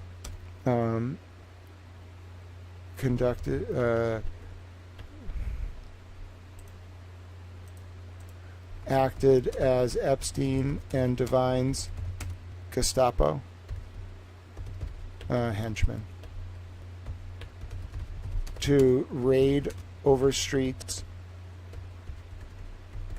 house and have her arrested on a false basis because of Robert Devine's lies. I think that Stoughton brothel was set up by Ghislaine Maxwell in 2006, operated by cops by pimps who were cops and answered to Divine, and then the Norfolk DA's state police unit kept the girls in line with criminal charges, doing them the chemical way, forced addiction, or if they spoke out, like Sandra Birchmore, death. Who was the girl?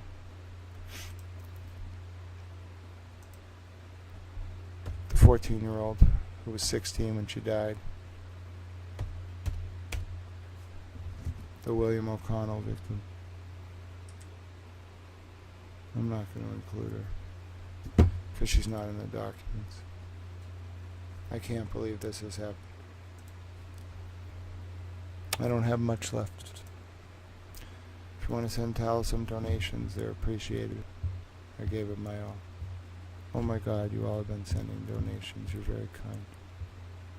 Thank you so much. I think I talked until I didn't have any strength left to talk. That doesn't happen very often. This has actually never happened before.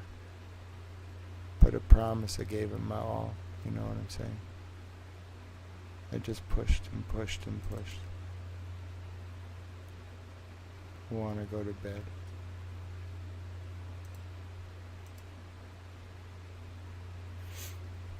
But the girls didn't get any reprieve, so I don't. I can't allow myself to think like that. Because like they didn't just get to say, okay, I've had enough. I'll go to bed. I'll go back to my life. So I don't get to do that. Or I would fail them. Everyone failed them. I'm not going to fail them. I won't do it.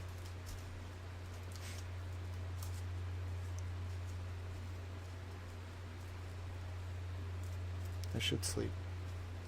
I will after this video uploads. Takes a while to upload like a gig, you'd be surprised. So many nights I would sit there doing recaps just being like, bruh, why does this have to take, why is it like 7 fucking gigs? I just want to go to bed. But that's me, you know. Just who I am. I'm so tired. My body's been through the ringer. I forgot to post the donation links. Be helpful if someone could do that. I'm very tired. I think I'm pretty prominent now. I think people have heard me. I hope the girls are okay. I really do. It's all I really want. And I earned this time to just say whatever I want.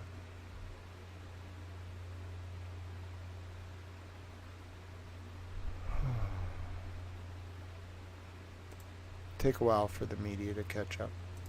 They'll do it. They'll get there soon enough, you know. Oh, look at that. Maura Healey's top advisor is in the Epstein files. James McGee. What a shock. You know? Tal was right. There's the whole Democratic Party. Oh, thank you all. It's a lot to process. I'm going to drop my donation links again. I do this for free. I don't work for an organization. I've cost myself dearly doing this. Almost bankrupted myself. Yeah, I did eat earlier. I won't eat again until tomorrow. I don't like food. Stress makes it hard to eat.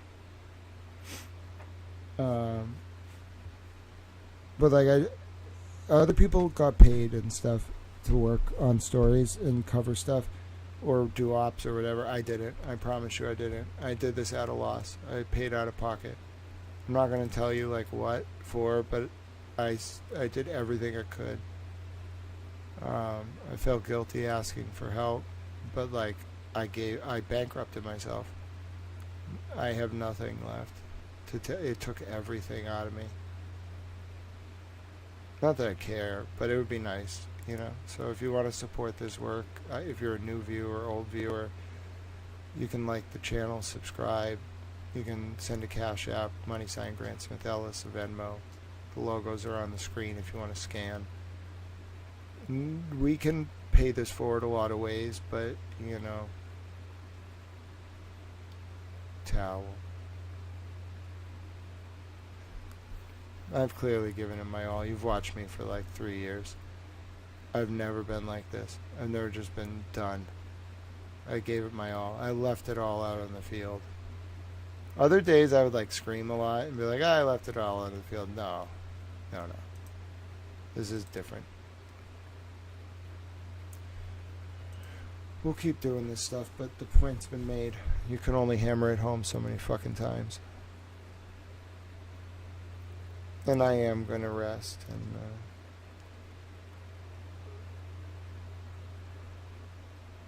yeah, so I appreciate all of you for watching all day. And we're going to let this file upload. I'll show you what I do when I upload stuff. So look, I just sit here, and I guess I'll just do it with you, and I'll talk. This will be my outro. So see how that progress bar is at 13%? It'll get to 50. Twitter uploads like to 50 and then jumps to processing. So when it gets to 50%, that's going to be the mark of us being done. But it'll take like 10 minutes. I'd rather talk to you than do it alone.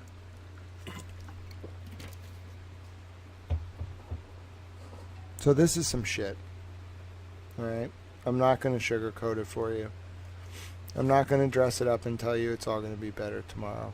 And I'm not going to stand here and tell you that I have all the answers. I did eventually figure out the why and the how and the who and the what and the when and the where. And I told you that unlike Truman Capote, when I said it, I meant it. I was not going to lie. Okay? I was not going to pull it in cold blood. That's what fucked up the genre of true crime. The book that should have been written about the Clutter family assassination, which it was a political assassination was, and every word is true. What Truman Capote did by withholding information about what actually went down with that murder birthed the perverse modern form of true crime, where it became more about what would you be willing to hold back for influence, money, and access than about truth. I never wanted access. I never wanted money. Never wanted influence. I never wanted fame. I wanted people to look at each other as humans. I wanted those girls to be free. I wanted them respected as humans and not looked at as sexual objects. They're fucking brilliant, some of them, and you fucking worship at their feet and apologize to them. And never degrade them sexually again. That's what I want. Stop doing that to people. Sex is a beautiful thing. Stop using it as a weapon. It's sick. It should be an expression of love, not a fucking tool of control.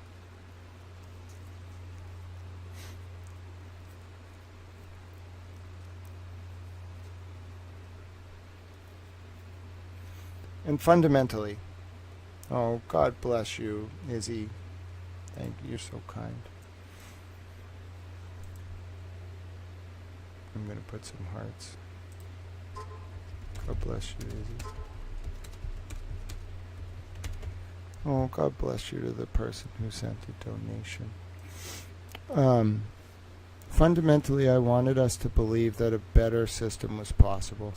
I didn't want us to say it. I wanted us to live it. Food and self-care. That is important. I wanted us to live it. And I wanted us to, no matter what the monster was, just say we'll take it head on no matter the price. And we'll fix it. So that everyone can feel that there's something to work towards. And that no one feels enslaved or like they're stuck in a room that they can't get out of. That's all I wanted.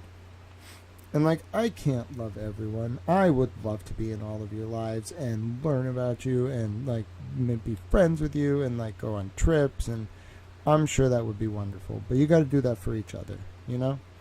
I can, like, show you how to do it and set some standards. But, like, you all have to be there for each other. And it shouldn't matter what you believe, etc., etc. If someone's actually a good person, just help them.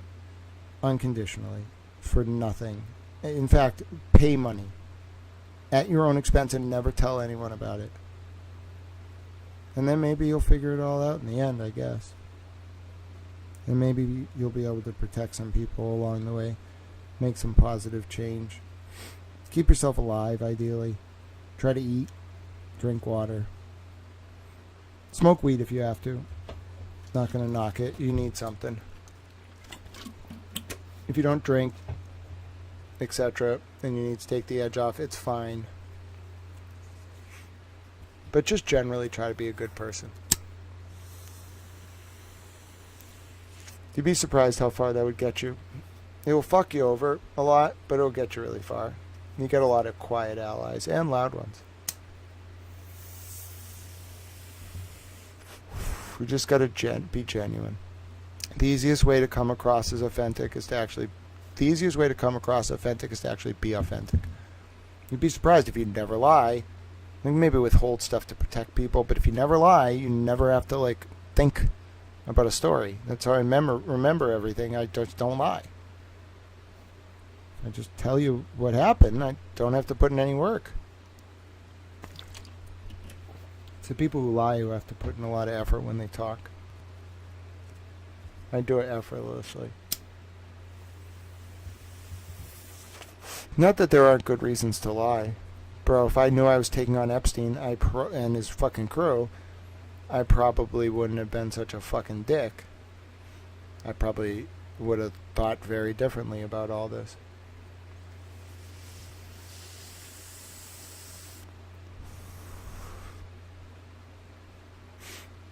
I don't know. Life's not Hollywood. It's not TV.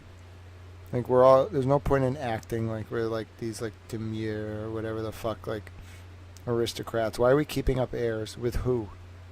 What's the point? We're literally just trying to be kind and compassionate to each other. Maybe have enough to live, feed your family. You don't need too much.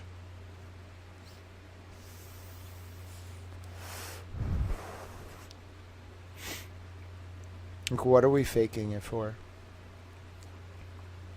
I don't get it.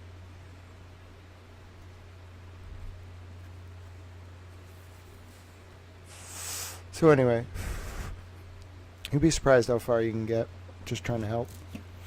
If you want for nothing and have no ulterior motives, you'll just be drawn. Like, people will just part. The seas will part and people will follow. That's all I can really say. I didn't really try. I didn't have a plan. I feel like people with plans don't do very well. And I didn't have a plan. I had principles. I just believed in what I believed in. Like, unquestionably. To the point of, like, ignoring my own survival instinct. So, maybe I've taught you some things. I mean, it is probably going to come to an end. I can't keep doing this in public. It's not safe. This was good. This needed to happen. It was fate, but this is probably the end of the road.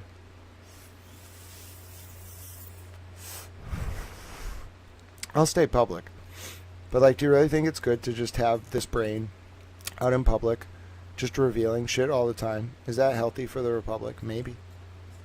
Like, shouldn't I be in an apparatus? Like, shouldn't I be in an office, like, elected to something, doing something? Protected? Like, representing your interest, actually, like, doing things? Is it really healthy to just have me out there?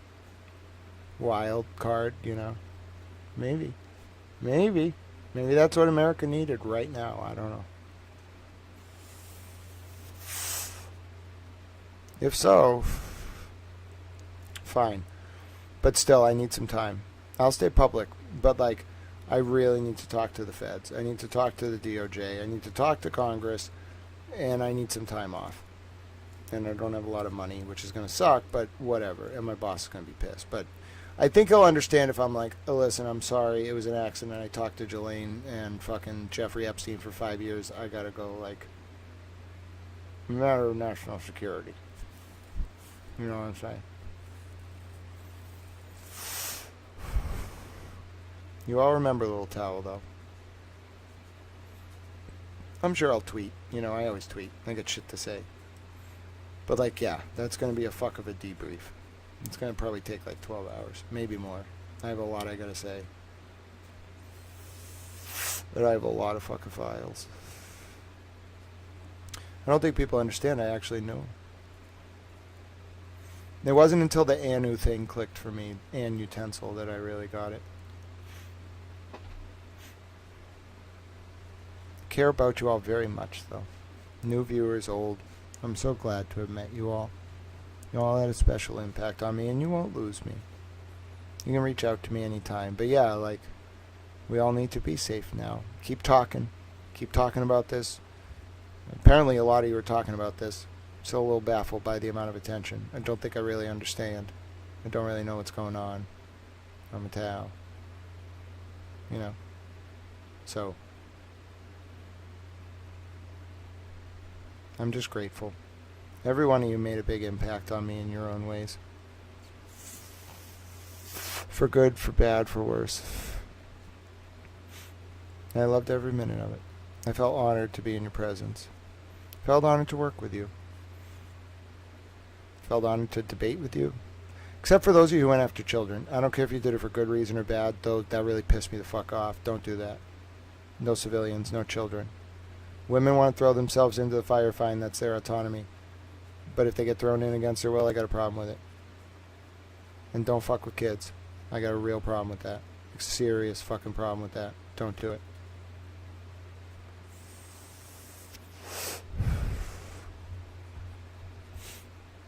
We have a little bit more time. I'm just going to keep talking.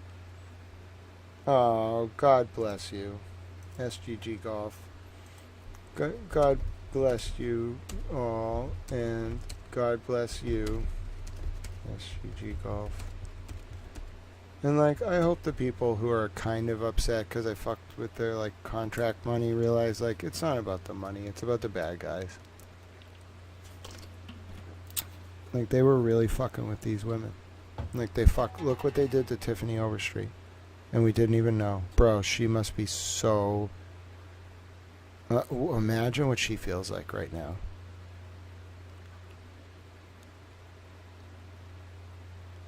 I bet she didn't know it was Epstein.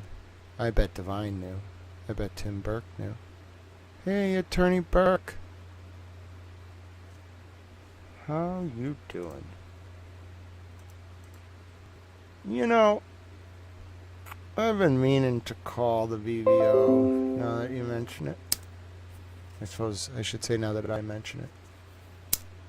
I've been meaning to call him about my own mother, actually, you know.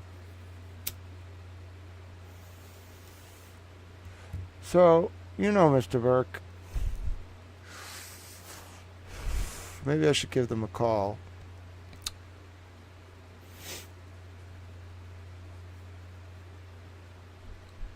Somebody the other day told me, very high up in government, that they loved me. Maybe I should call them about you, Mr. Burke. Do bad things to women, Mr. Burke? Definitely on my radar.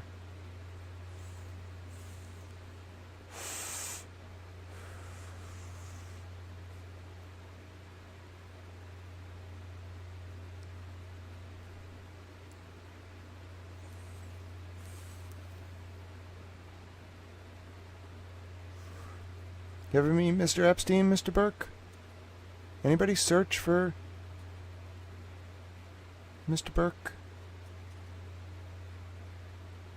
in the Epstein files? Timothy Burke?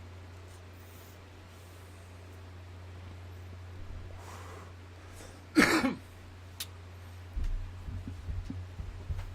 ever talk to Mr. Epstein and Mr. Devine at the same time, Mr. Burke? Anyone thinking that We might need some congressional subpoenas for some lawyers and some state police.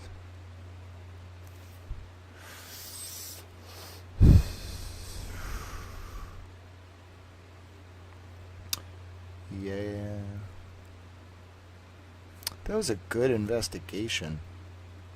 Who did that great investigation on Robert Devine's behalf? You know, Sean J. Quirk? You're a quirky little man. Still working? What about you, Kevin Shea? What are you doing?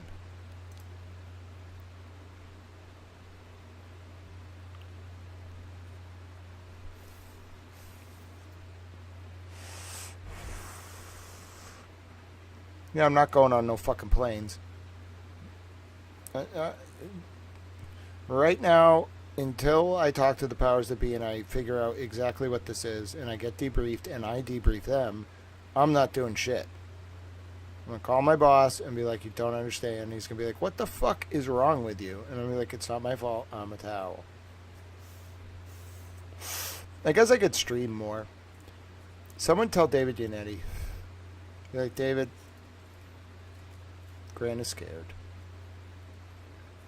And David's going to be like, yeah, kind of figured the brothel thing was probably bigger than it looked like. Kind of mad at him for representing those clients. Maybe he's getting intel on him. I don't know if that's ethical. I don't care. I love David Yannetti. Talk all the shit you want about him. I hated people who did that because he's cool. I was around him. I vibe checked him. He's cool. All right? But you know who's not fucking cool? This guy. Where are you, Trooper Sean Quirk? What are you doing right now, bro? Let me just, you know what? Let me just look into that. Oh, you're still there. Are you still there? Oh, and you were involved in the Enrique Delgado Garcia? What? Why were you giving comments to the state police about that in 2024? Oh, what's this? There was a BFTI first responder challenge that involved Trooper Joseph Cordes, Yuri Buchanan, Jeff Kotowski, Sean Quick, Daniel Shea, Anthony Pereira, and Catherine Lamb. Oh, let me just screenshot that. Whoa, this is interesting. You want to go to Instagram, folks? Yeah, I got a second wind. That'll give you a second fucking wind. Oh. Who are these nice guys? Oh, they did a whole run. All right, let's watch. It's going to be with music. Left, left, right, let go! Left, left, Oh. left, right, layer! Lower, high, layer! Lower, right, layer! Lefty, right, and layer! Lefty, right, layer! Yo. Lower, right, and layer! Lower, right, and layer! Left to double time! We love to double time! We got a few teams already going. We got Bob Sweeney sending everyone off. Being led by the Colonel this year. All right.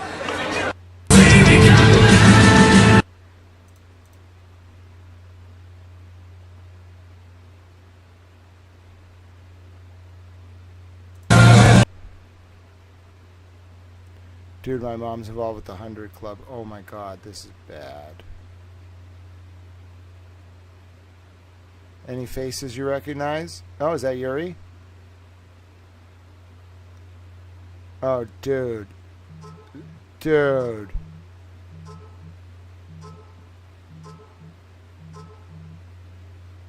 Dude, it's a lineup. Dude. Oh my God. This is... Fanning! Oh, you motherfuckers! Keeping it tight. Staying motivated. Dedicated. Oh, yeah. Here we go. Say left, right, left. Say left, right, left. Right, oh, right, oh. Say left, right, left. Left, right, left. Right, oh, right, oh. We are the mighty state police. We are the mighty state police. Mighty, mighty state police. Mighty, mighty state police. Oh my God. This is it, huh? What are you, fucking the modern Interpen? Holy shit. What, you buy these guys, Epstein? Fuck, bro. Colonel Mason, Major Joe King, Captain Lenny Coppenrath, Detective Lieutenant Mark Sir, Sergeant John Fanning, the captain, Vincent No, Brian Tully, Troopers Joseph Cordick, Yuri Buchanan, Jeff Kotowski, Sean Quirk, Daniel Santa, Anthony Pereira, Catherine Lamb.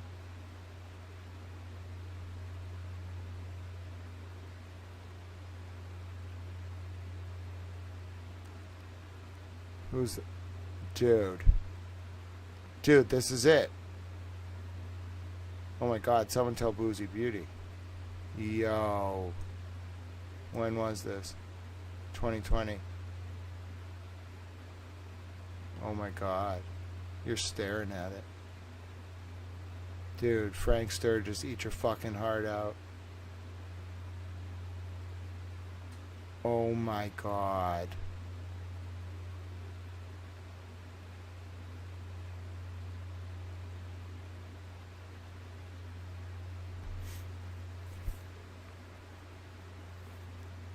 Oh my god. I can't believe what I've just found. Dude, I want to go to bed. I can't. I'm not meant to. Okay. Just a little more. Just a little more. Okay? For the girls. They couldn't stop. They had no choice. How do I even do this? Oh god, I'm really going to have to get into it. Alright, hold on.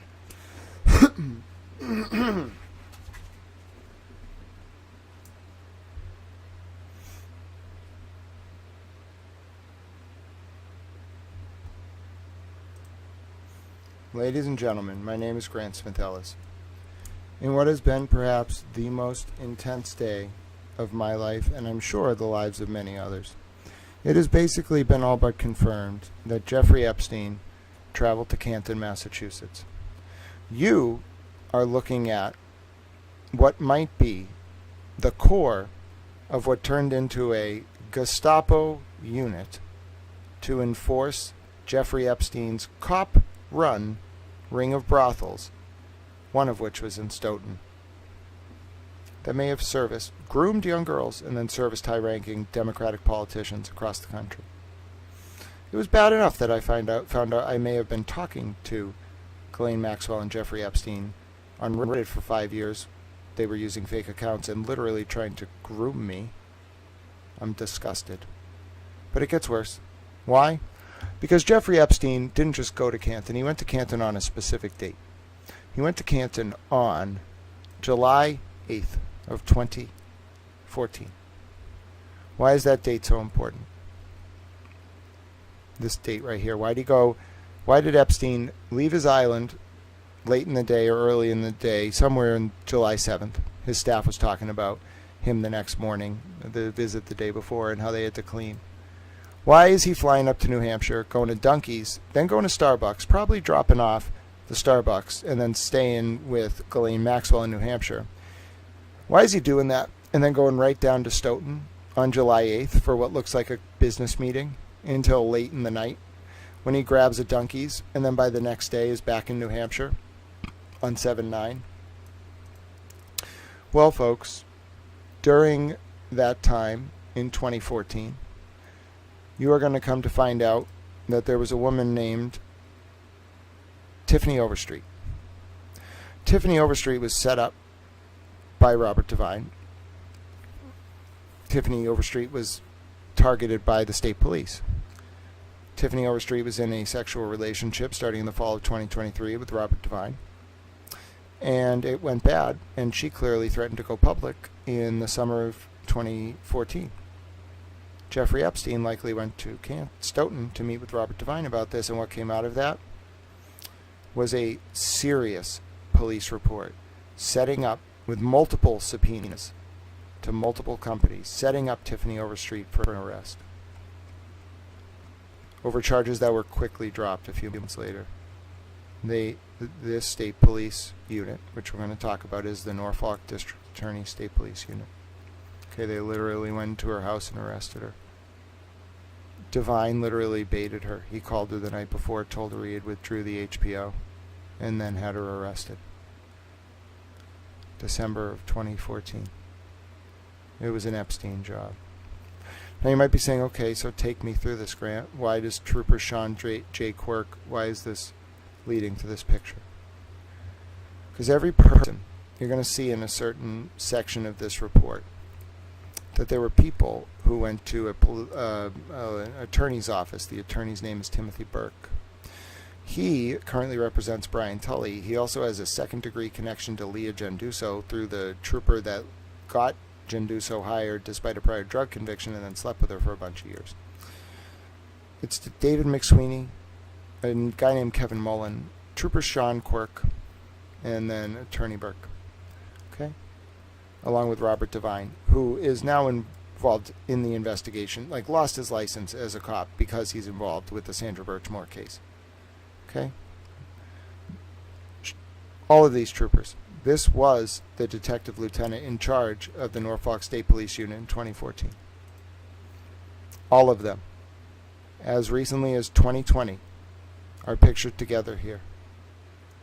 Colonel Mason, Major Joe King, Captain Lenny Coppenrath, Detective Lieutenant Mark Sir, Sergeant John Fanning, who wrote the report covering up Sandra Birchmore's murder, the MSP BFIT team captain, Vincent Noe and Brian Tully, as well as troopers Joseph Cordes, Yuri Buchanan, Jeff Kotowski, Sean Quirk, Daniel Santa, Anthony Pereira, and Catherine Lamb. Ladies and gentlemen, I'm not sure they're all involved, but I think you're looking at what was in effect Jeffrey Epstein's paramilitary enforcement unit, at least related to the Stoughton operation. And they ran the Norfolk County District Attorney's Office by proxy. And everything that came with it, the probate court, the family court, the superior courts, the district courts, every local police department. It was Jeffrey Epstein. And any woman who crossed this operation died, got drugged and addicted, got left for dead, or was basically turned into a living slave, where the state police would charge them if they stepped out of line. We failed those girls. We failed Sandra. We failed Lindsay. God bless them. We must fix this. We're staring into the eyes of evil. We found it, and it hid in plain sight on Instagram with 1.2 thousand likes. I found Frank Sturgis. I found Interpen, and I found them. God bless the United States of America. God bless those girls. Fuck Jeffrey Epstein and fuck Ghislaine Maxwell and fuck anyone who worked for him.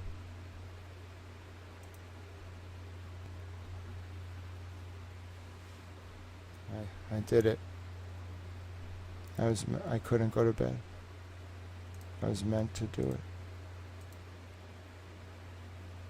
I have to type it up. Remember this moment. Remember where you were when you looked into the face of evil.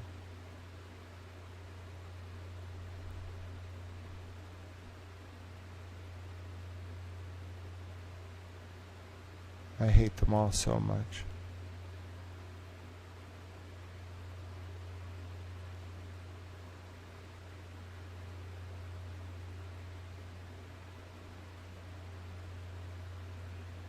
And I went right up to Colonel Mason.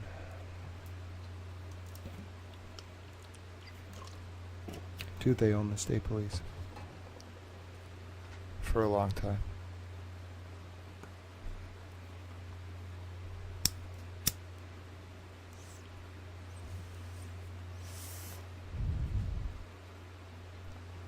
I lived. I'm lucky. Some of those girls lived, but they're not alive.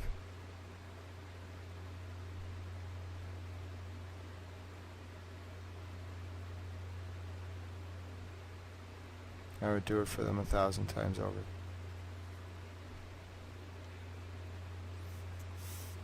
Pick on someone your own size next time, you fucking assholes.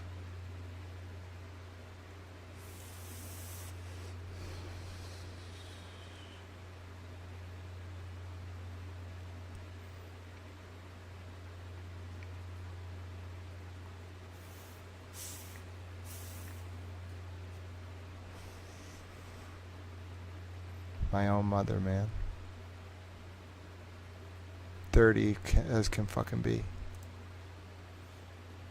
Dude, my own fucking mother.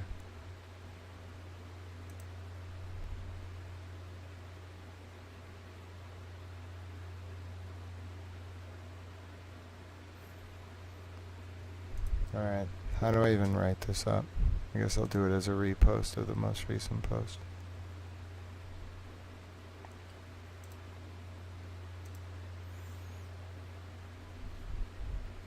Well, this seems to complete the puzzle.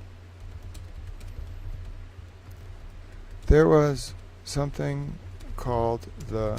What the fuck's this fucking thing called? The MSP BFIT team.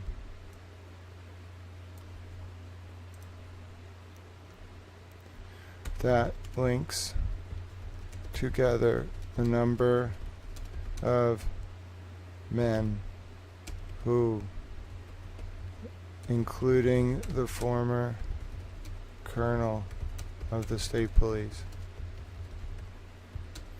who may well have been involved with Jeffrey Epstein's operation out of Stoughton, Massachusetts, as a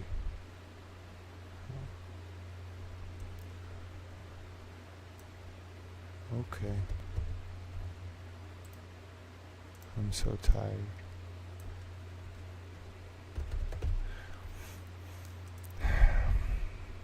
As an enforcement wing of Epstein's cartel.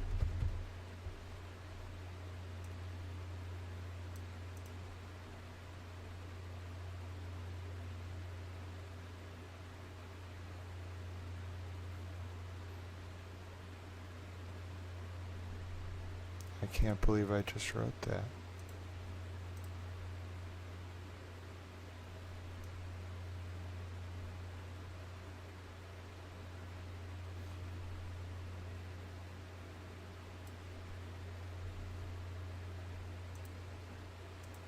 The names are as follows.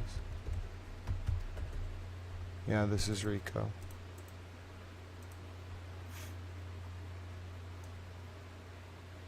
Colonel Christopher Mason, Major Joe King.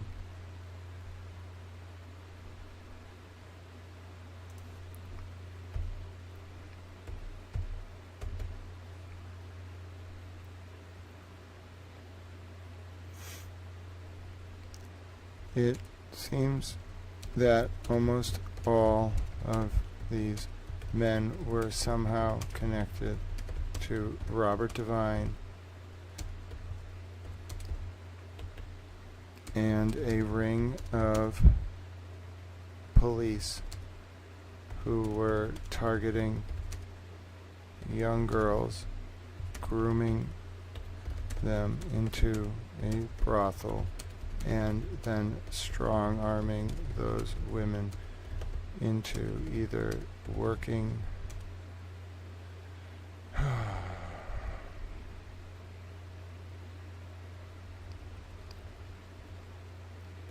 into staying silent for life via trumped up criminal charges, or in some cases like Sandra Birchmore, murder.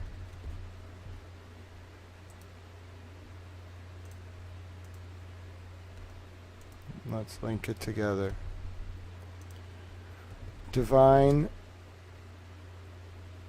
worked in Stoughton for decades as a deputy chief. And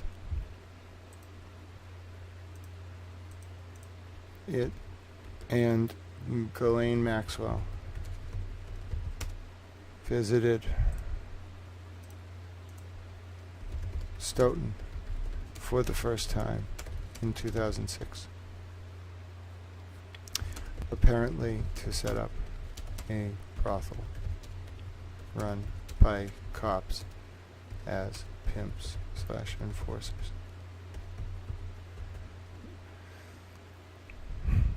In turn, Devine then hired Matthew Farwell, the man now charged with murdering Sandra Birchmore.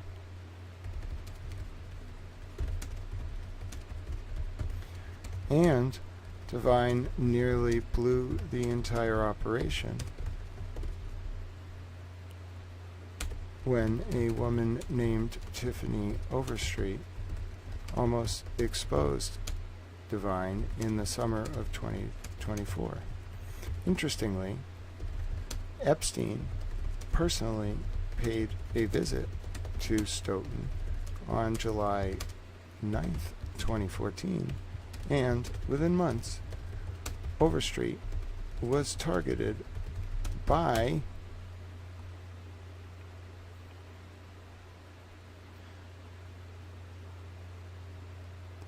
Sean Quirk. And who was the fucking guy there at the time? Who was his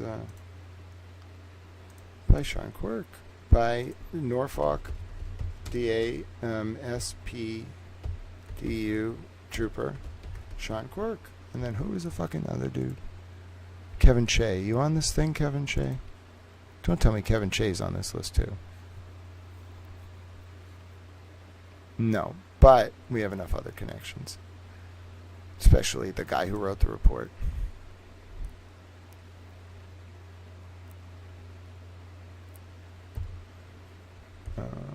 Alright, I have to do one other thing.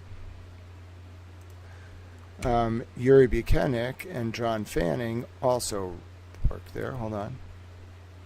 I know how to spell both of their names. John Fanning, the trooper who in 2021 wrote the report covering up Sandra Birchmore's murder,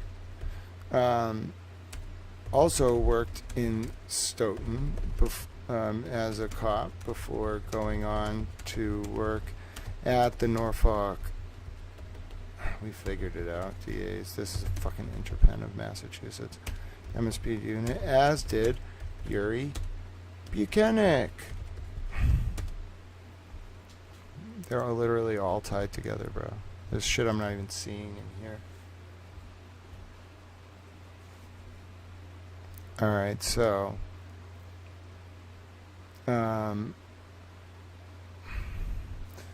Brian Tully, for his part,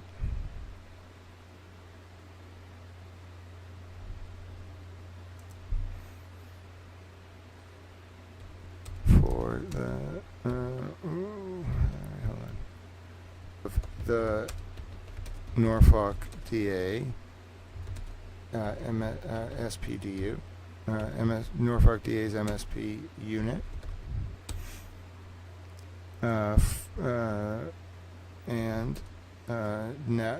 and was involved in directly supervising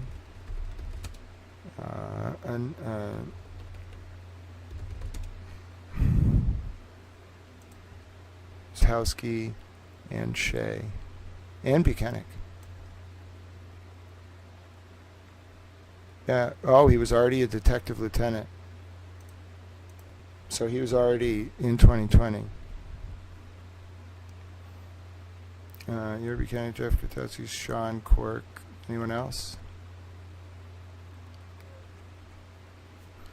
And others during the time period when the Birchmore cover-up occurred in 2021.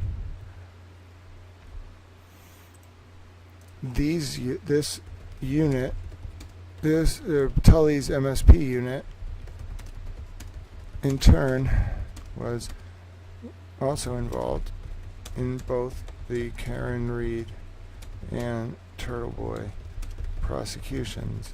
And it seems clear to me now that the MSP Norfolk DA's unit was part of a splinter cell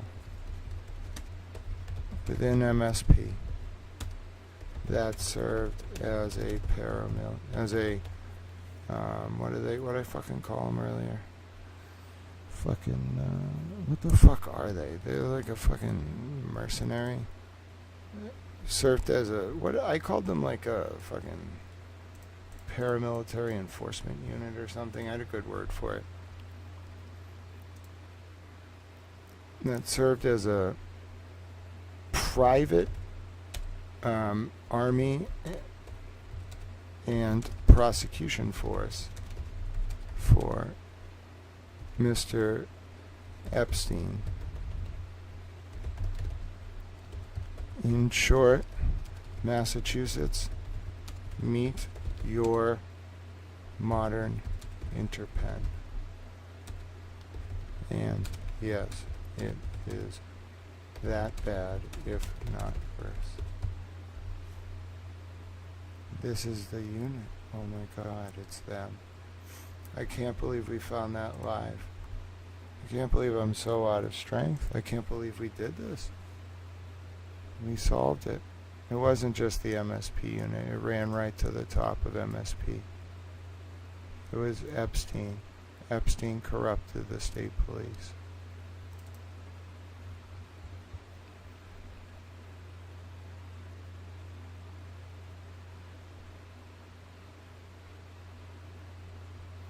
All of these men, spanning the state police command and the Norfolk DA's unit, SPDU, MSP unit. My God, it was a sting. It went to the top of MSP. Oh my God. We found him.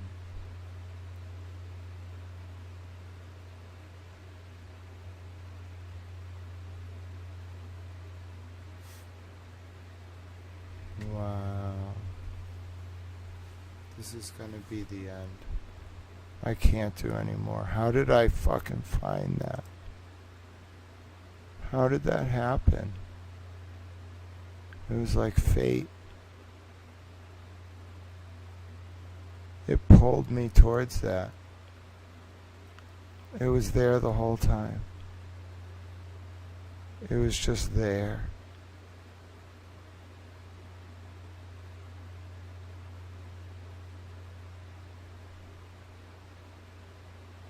Epstein's guys, huh? That's who you hire if you want to keep the girls quiet, huh? Shit. There you go. Everybody knows now.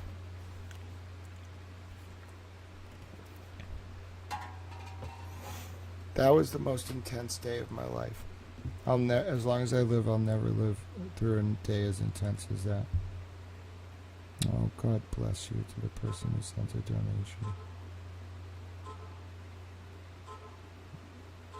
Those aren't donations, those are notifications. Okay, I don't need that many notifications. Okay, too many. I'm going to turn the notifications off.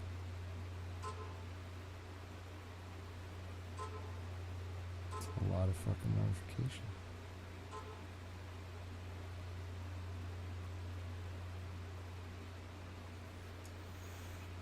Wow.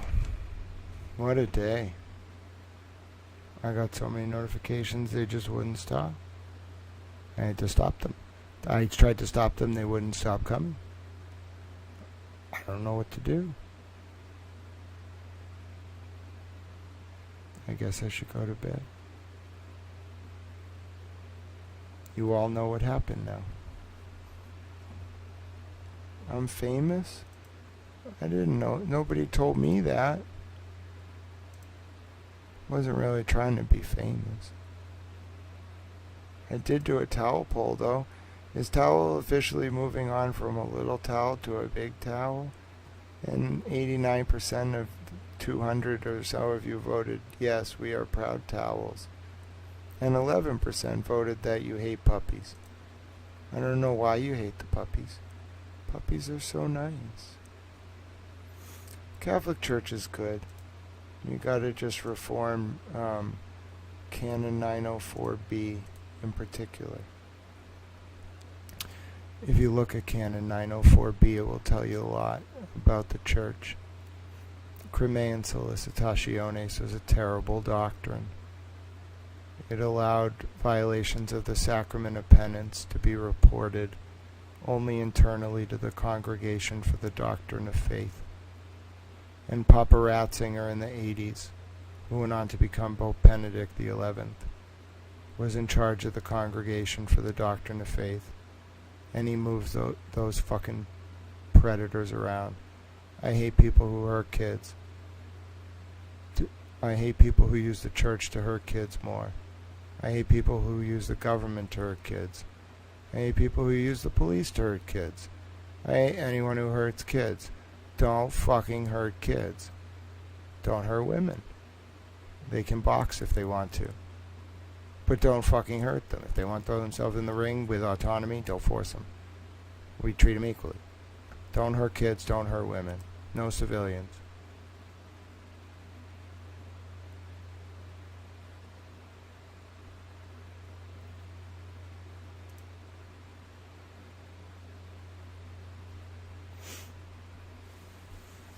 I hate people who hurt kids.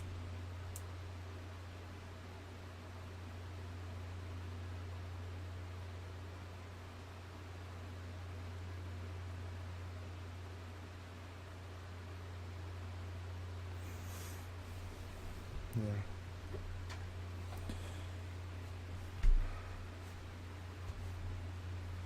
With that said, I want to go to bed. I can't do a traditional outro.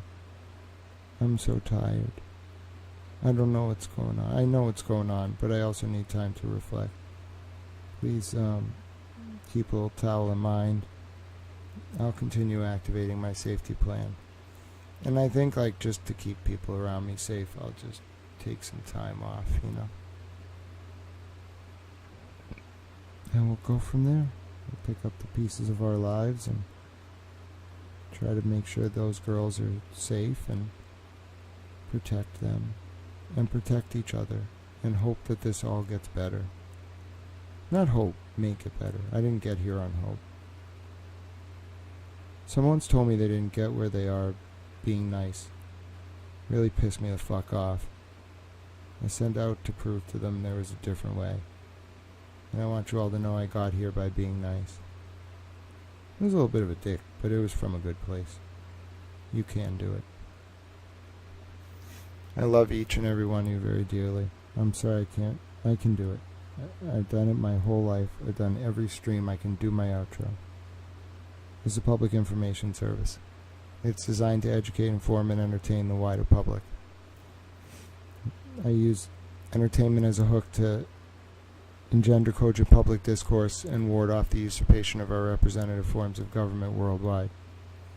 If you benefited from that today, if you learned something, if you feel like you finally see what was going on, you can support this public information service by subscribing. You can like the video. We just did a donation read, but if you want to send donations, you know how to do it. There's a Cash App, there's a Venmo. If you have questions, ask in the chat. But what I really want to leave you with is, if you want to pay it forward, you know what I'm going to say. Look for reasons to do small acts of service and kindness for those around you. Look for reasons to donate to our homeless veterans.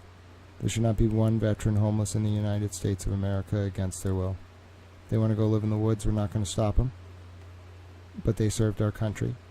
They defended us. The reason we can do this work and petition the government for a better tomorrow is because of their service. And there should not be one veteran in this country homeless against their will. And if there is, we failed. Just like we failed those girls. So you can donate to homeless veterans today, and I want you to do that.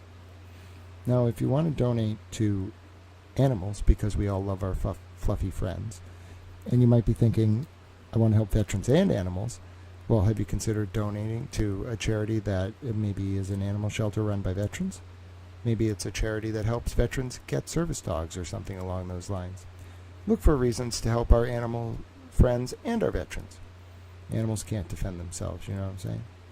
Some of them can, but not dogs and cats. Some dogs maybe, but on the whole they're pretty defenseless. And they're just fluffy and adorable. Now, you might want to donate to animals in general. Look for an animal shelter. Maybe you can't find one run by veterans, but donate to animals if you can. They need your help. They're little fluffy animals. I want to donate to some kind of charity for sea creatures and then make the donation in Emily C's name, just so there could be a star somewhere in an aquarium that says Emily C. But it can also be something like if you're in the UK, donating to the Big Issue. Okay? The Big Issue helps populations experiencing homelessness in the UK, and it's a great way to give back. It helps them get on their feet, and I love it very much. But it doesn't have to be a donation. It could be something as simple as smiling at someone on the street, reaching out to a friend or family member you haven't heard from in a while. Or, yes, ladies and gentlemen, how fitting, donating 200 tomato plants like Francis Futrell did one time and having them designated honorary towels forevermore during the outro. In that way, I believe we can live up to our towel eudaima neo or summum bonum, our greatest good in the ancient Greek or Latin, respectively. And in that way, we can change the current realpolitik from one centered on preserving, expanding, and demonstrating our power to instead one centered on preserving, expanding, and demonstrating our capacity to engage in small acts of service and unconditional love. As such, and in that way, I believe those acts of service and kindness will ripple outwards and bring about a new digital epoch, defined by Aquarius the water bearer standing tall and carrying a towel. I think it's possible because of you all. I'm grateful for it. I love each and every one of you dearly. I mean that from the bottom of my heart. You all made every bit of this possible. We did it together. Don't let anyone tell you otherwise. Every piece, every kernel, every amalgamated perspective came together, clashing in a glorious Hegelian form, with a little bit of Joyce, Amita Tarbell, maybe Walt Whitman, throw it in there, Teddy Roosevelt, Thomas Jefferson, JFK for good measure, to, in some regard, paint a historical, recursive towel mosaic, because I wanted to pay homage to James Joyce, that embodies the Hegelian dialectic as if its form and content were meeting at Stalingrad on the Volga in 42. And let that be a lesson to you all, that you can take the Overton window, you can mold and shape it, you can force truth from a system that is resistant to the same, even if it costs everything. And may that be our legacy. My name is Grant Smith Ellis. Until next time, towel friends. God bless. Be well. And yes, we will continue working tomorrow. Come back. I'll keep looking at documents. I need to process what's going on. If you have questions, x.com/@GrantSmithEllis, youtube.com/@GrantSmithEllis. You can email me, grantsmithellis@gmail. Remind me of topics you want me to talk about. If I miss something, if I overlooked a document, we got to come back to the playgrounds and things like that tomorrow. But I must sleep. Until next time, God bless you, my towel friends. Towel friends on X, you got a few minutes at the beginning, so I'm going to give the towel friends a few minutes extra at the end on the YouTube. We actually have been going for 10 hours and 8 minutes on the YouTube and on the Twitter, and almost 10 hours on the YouTube. So God bless you, towel friends on the X. I appreciate all, however many thousands of you watched today. It was a hell of a day. One you probably have never seen before, will never see again. Thank you for being with me. Thank you for being you. My name's Grant Smith Ellis. All right, towel friends on the YouTube. It's been 9 hours, 59 minutes, and 30 seconds. I will give you 30 seconds more. I love you all dearly. You've seen me grow as a person. This community is very special, amorphous though it may be. It's welcoming, it ebbs and flows. It's everything I could have asked for and more. I want to help people, but more so than anything else, I want community to define this turbulent transition to this digital era. And you all did that. And I'm so proud of you all. And I'm so proud of how you treat each other and interact, and how you ward off the subversives while being kind. That's all I've ever wanted. And to protect the vulnerable. And also to save the republic. And also to find love. But those four things, generally, safety, country, God, family, in that order, with academics thrown in there somewhere. And you all embody all of those things, which makes me feel very special, loved, and cared for. Artworks, too. Oh, my goodness. It is so good to see you, my dear friend. I have missed you. I cannot believe you are here. I feel so happy right now. I am so glad I got to look down at that comment. Artworks 2 is a super towel. You don't understand. I have so many friends. It's like being in the movie Real Big Fish or Big Fish. They all just come back and like, oh, hi. I remember you. You're my friend. Oh, I love you all dearly. Artworks 2. Seriously, though, I am so glad that you popped into those comments. I actually have to put towel emojis just to bump Artworks 2's comment up so it can be in the recording. You know what I'm saying? All right. Now, see what I mean? Now watch Artworks 2's comment. Hold on, I'm gonna do this. I'm gonna do it. I'm gonna do it. Okay, ready? You ready for this? Oh, no. This. Ready for this? There it is. You see Artworks 2? Oh, hold on. I got to bring my head up a little bit. There you go. See me and Artworks 2 on the same screen at the same time. I'm so happy. Patty LaBelle, 3 Clerk Monty, Magic 7098, LS, my dear friend, Stargirl, Emily C, you're in the chat. Hello. I got to go to bed. I wish I could read all your names. I'm so tired. I got to sleep. I love you all dearly. Trust me. This was a fucking heavy lift. I hope the country's better for it. My name's Grant Smith Ellis. God bless, be well. Hug your loved ones. Hug me if you want. Reach out if you need me. You know where to find me. Until next time. I'm a towel. A big towel now, apparently.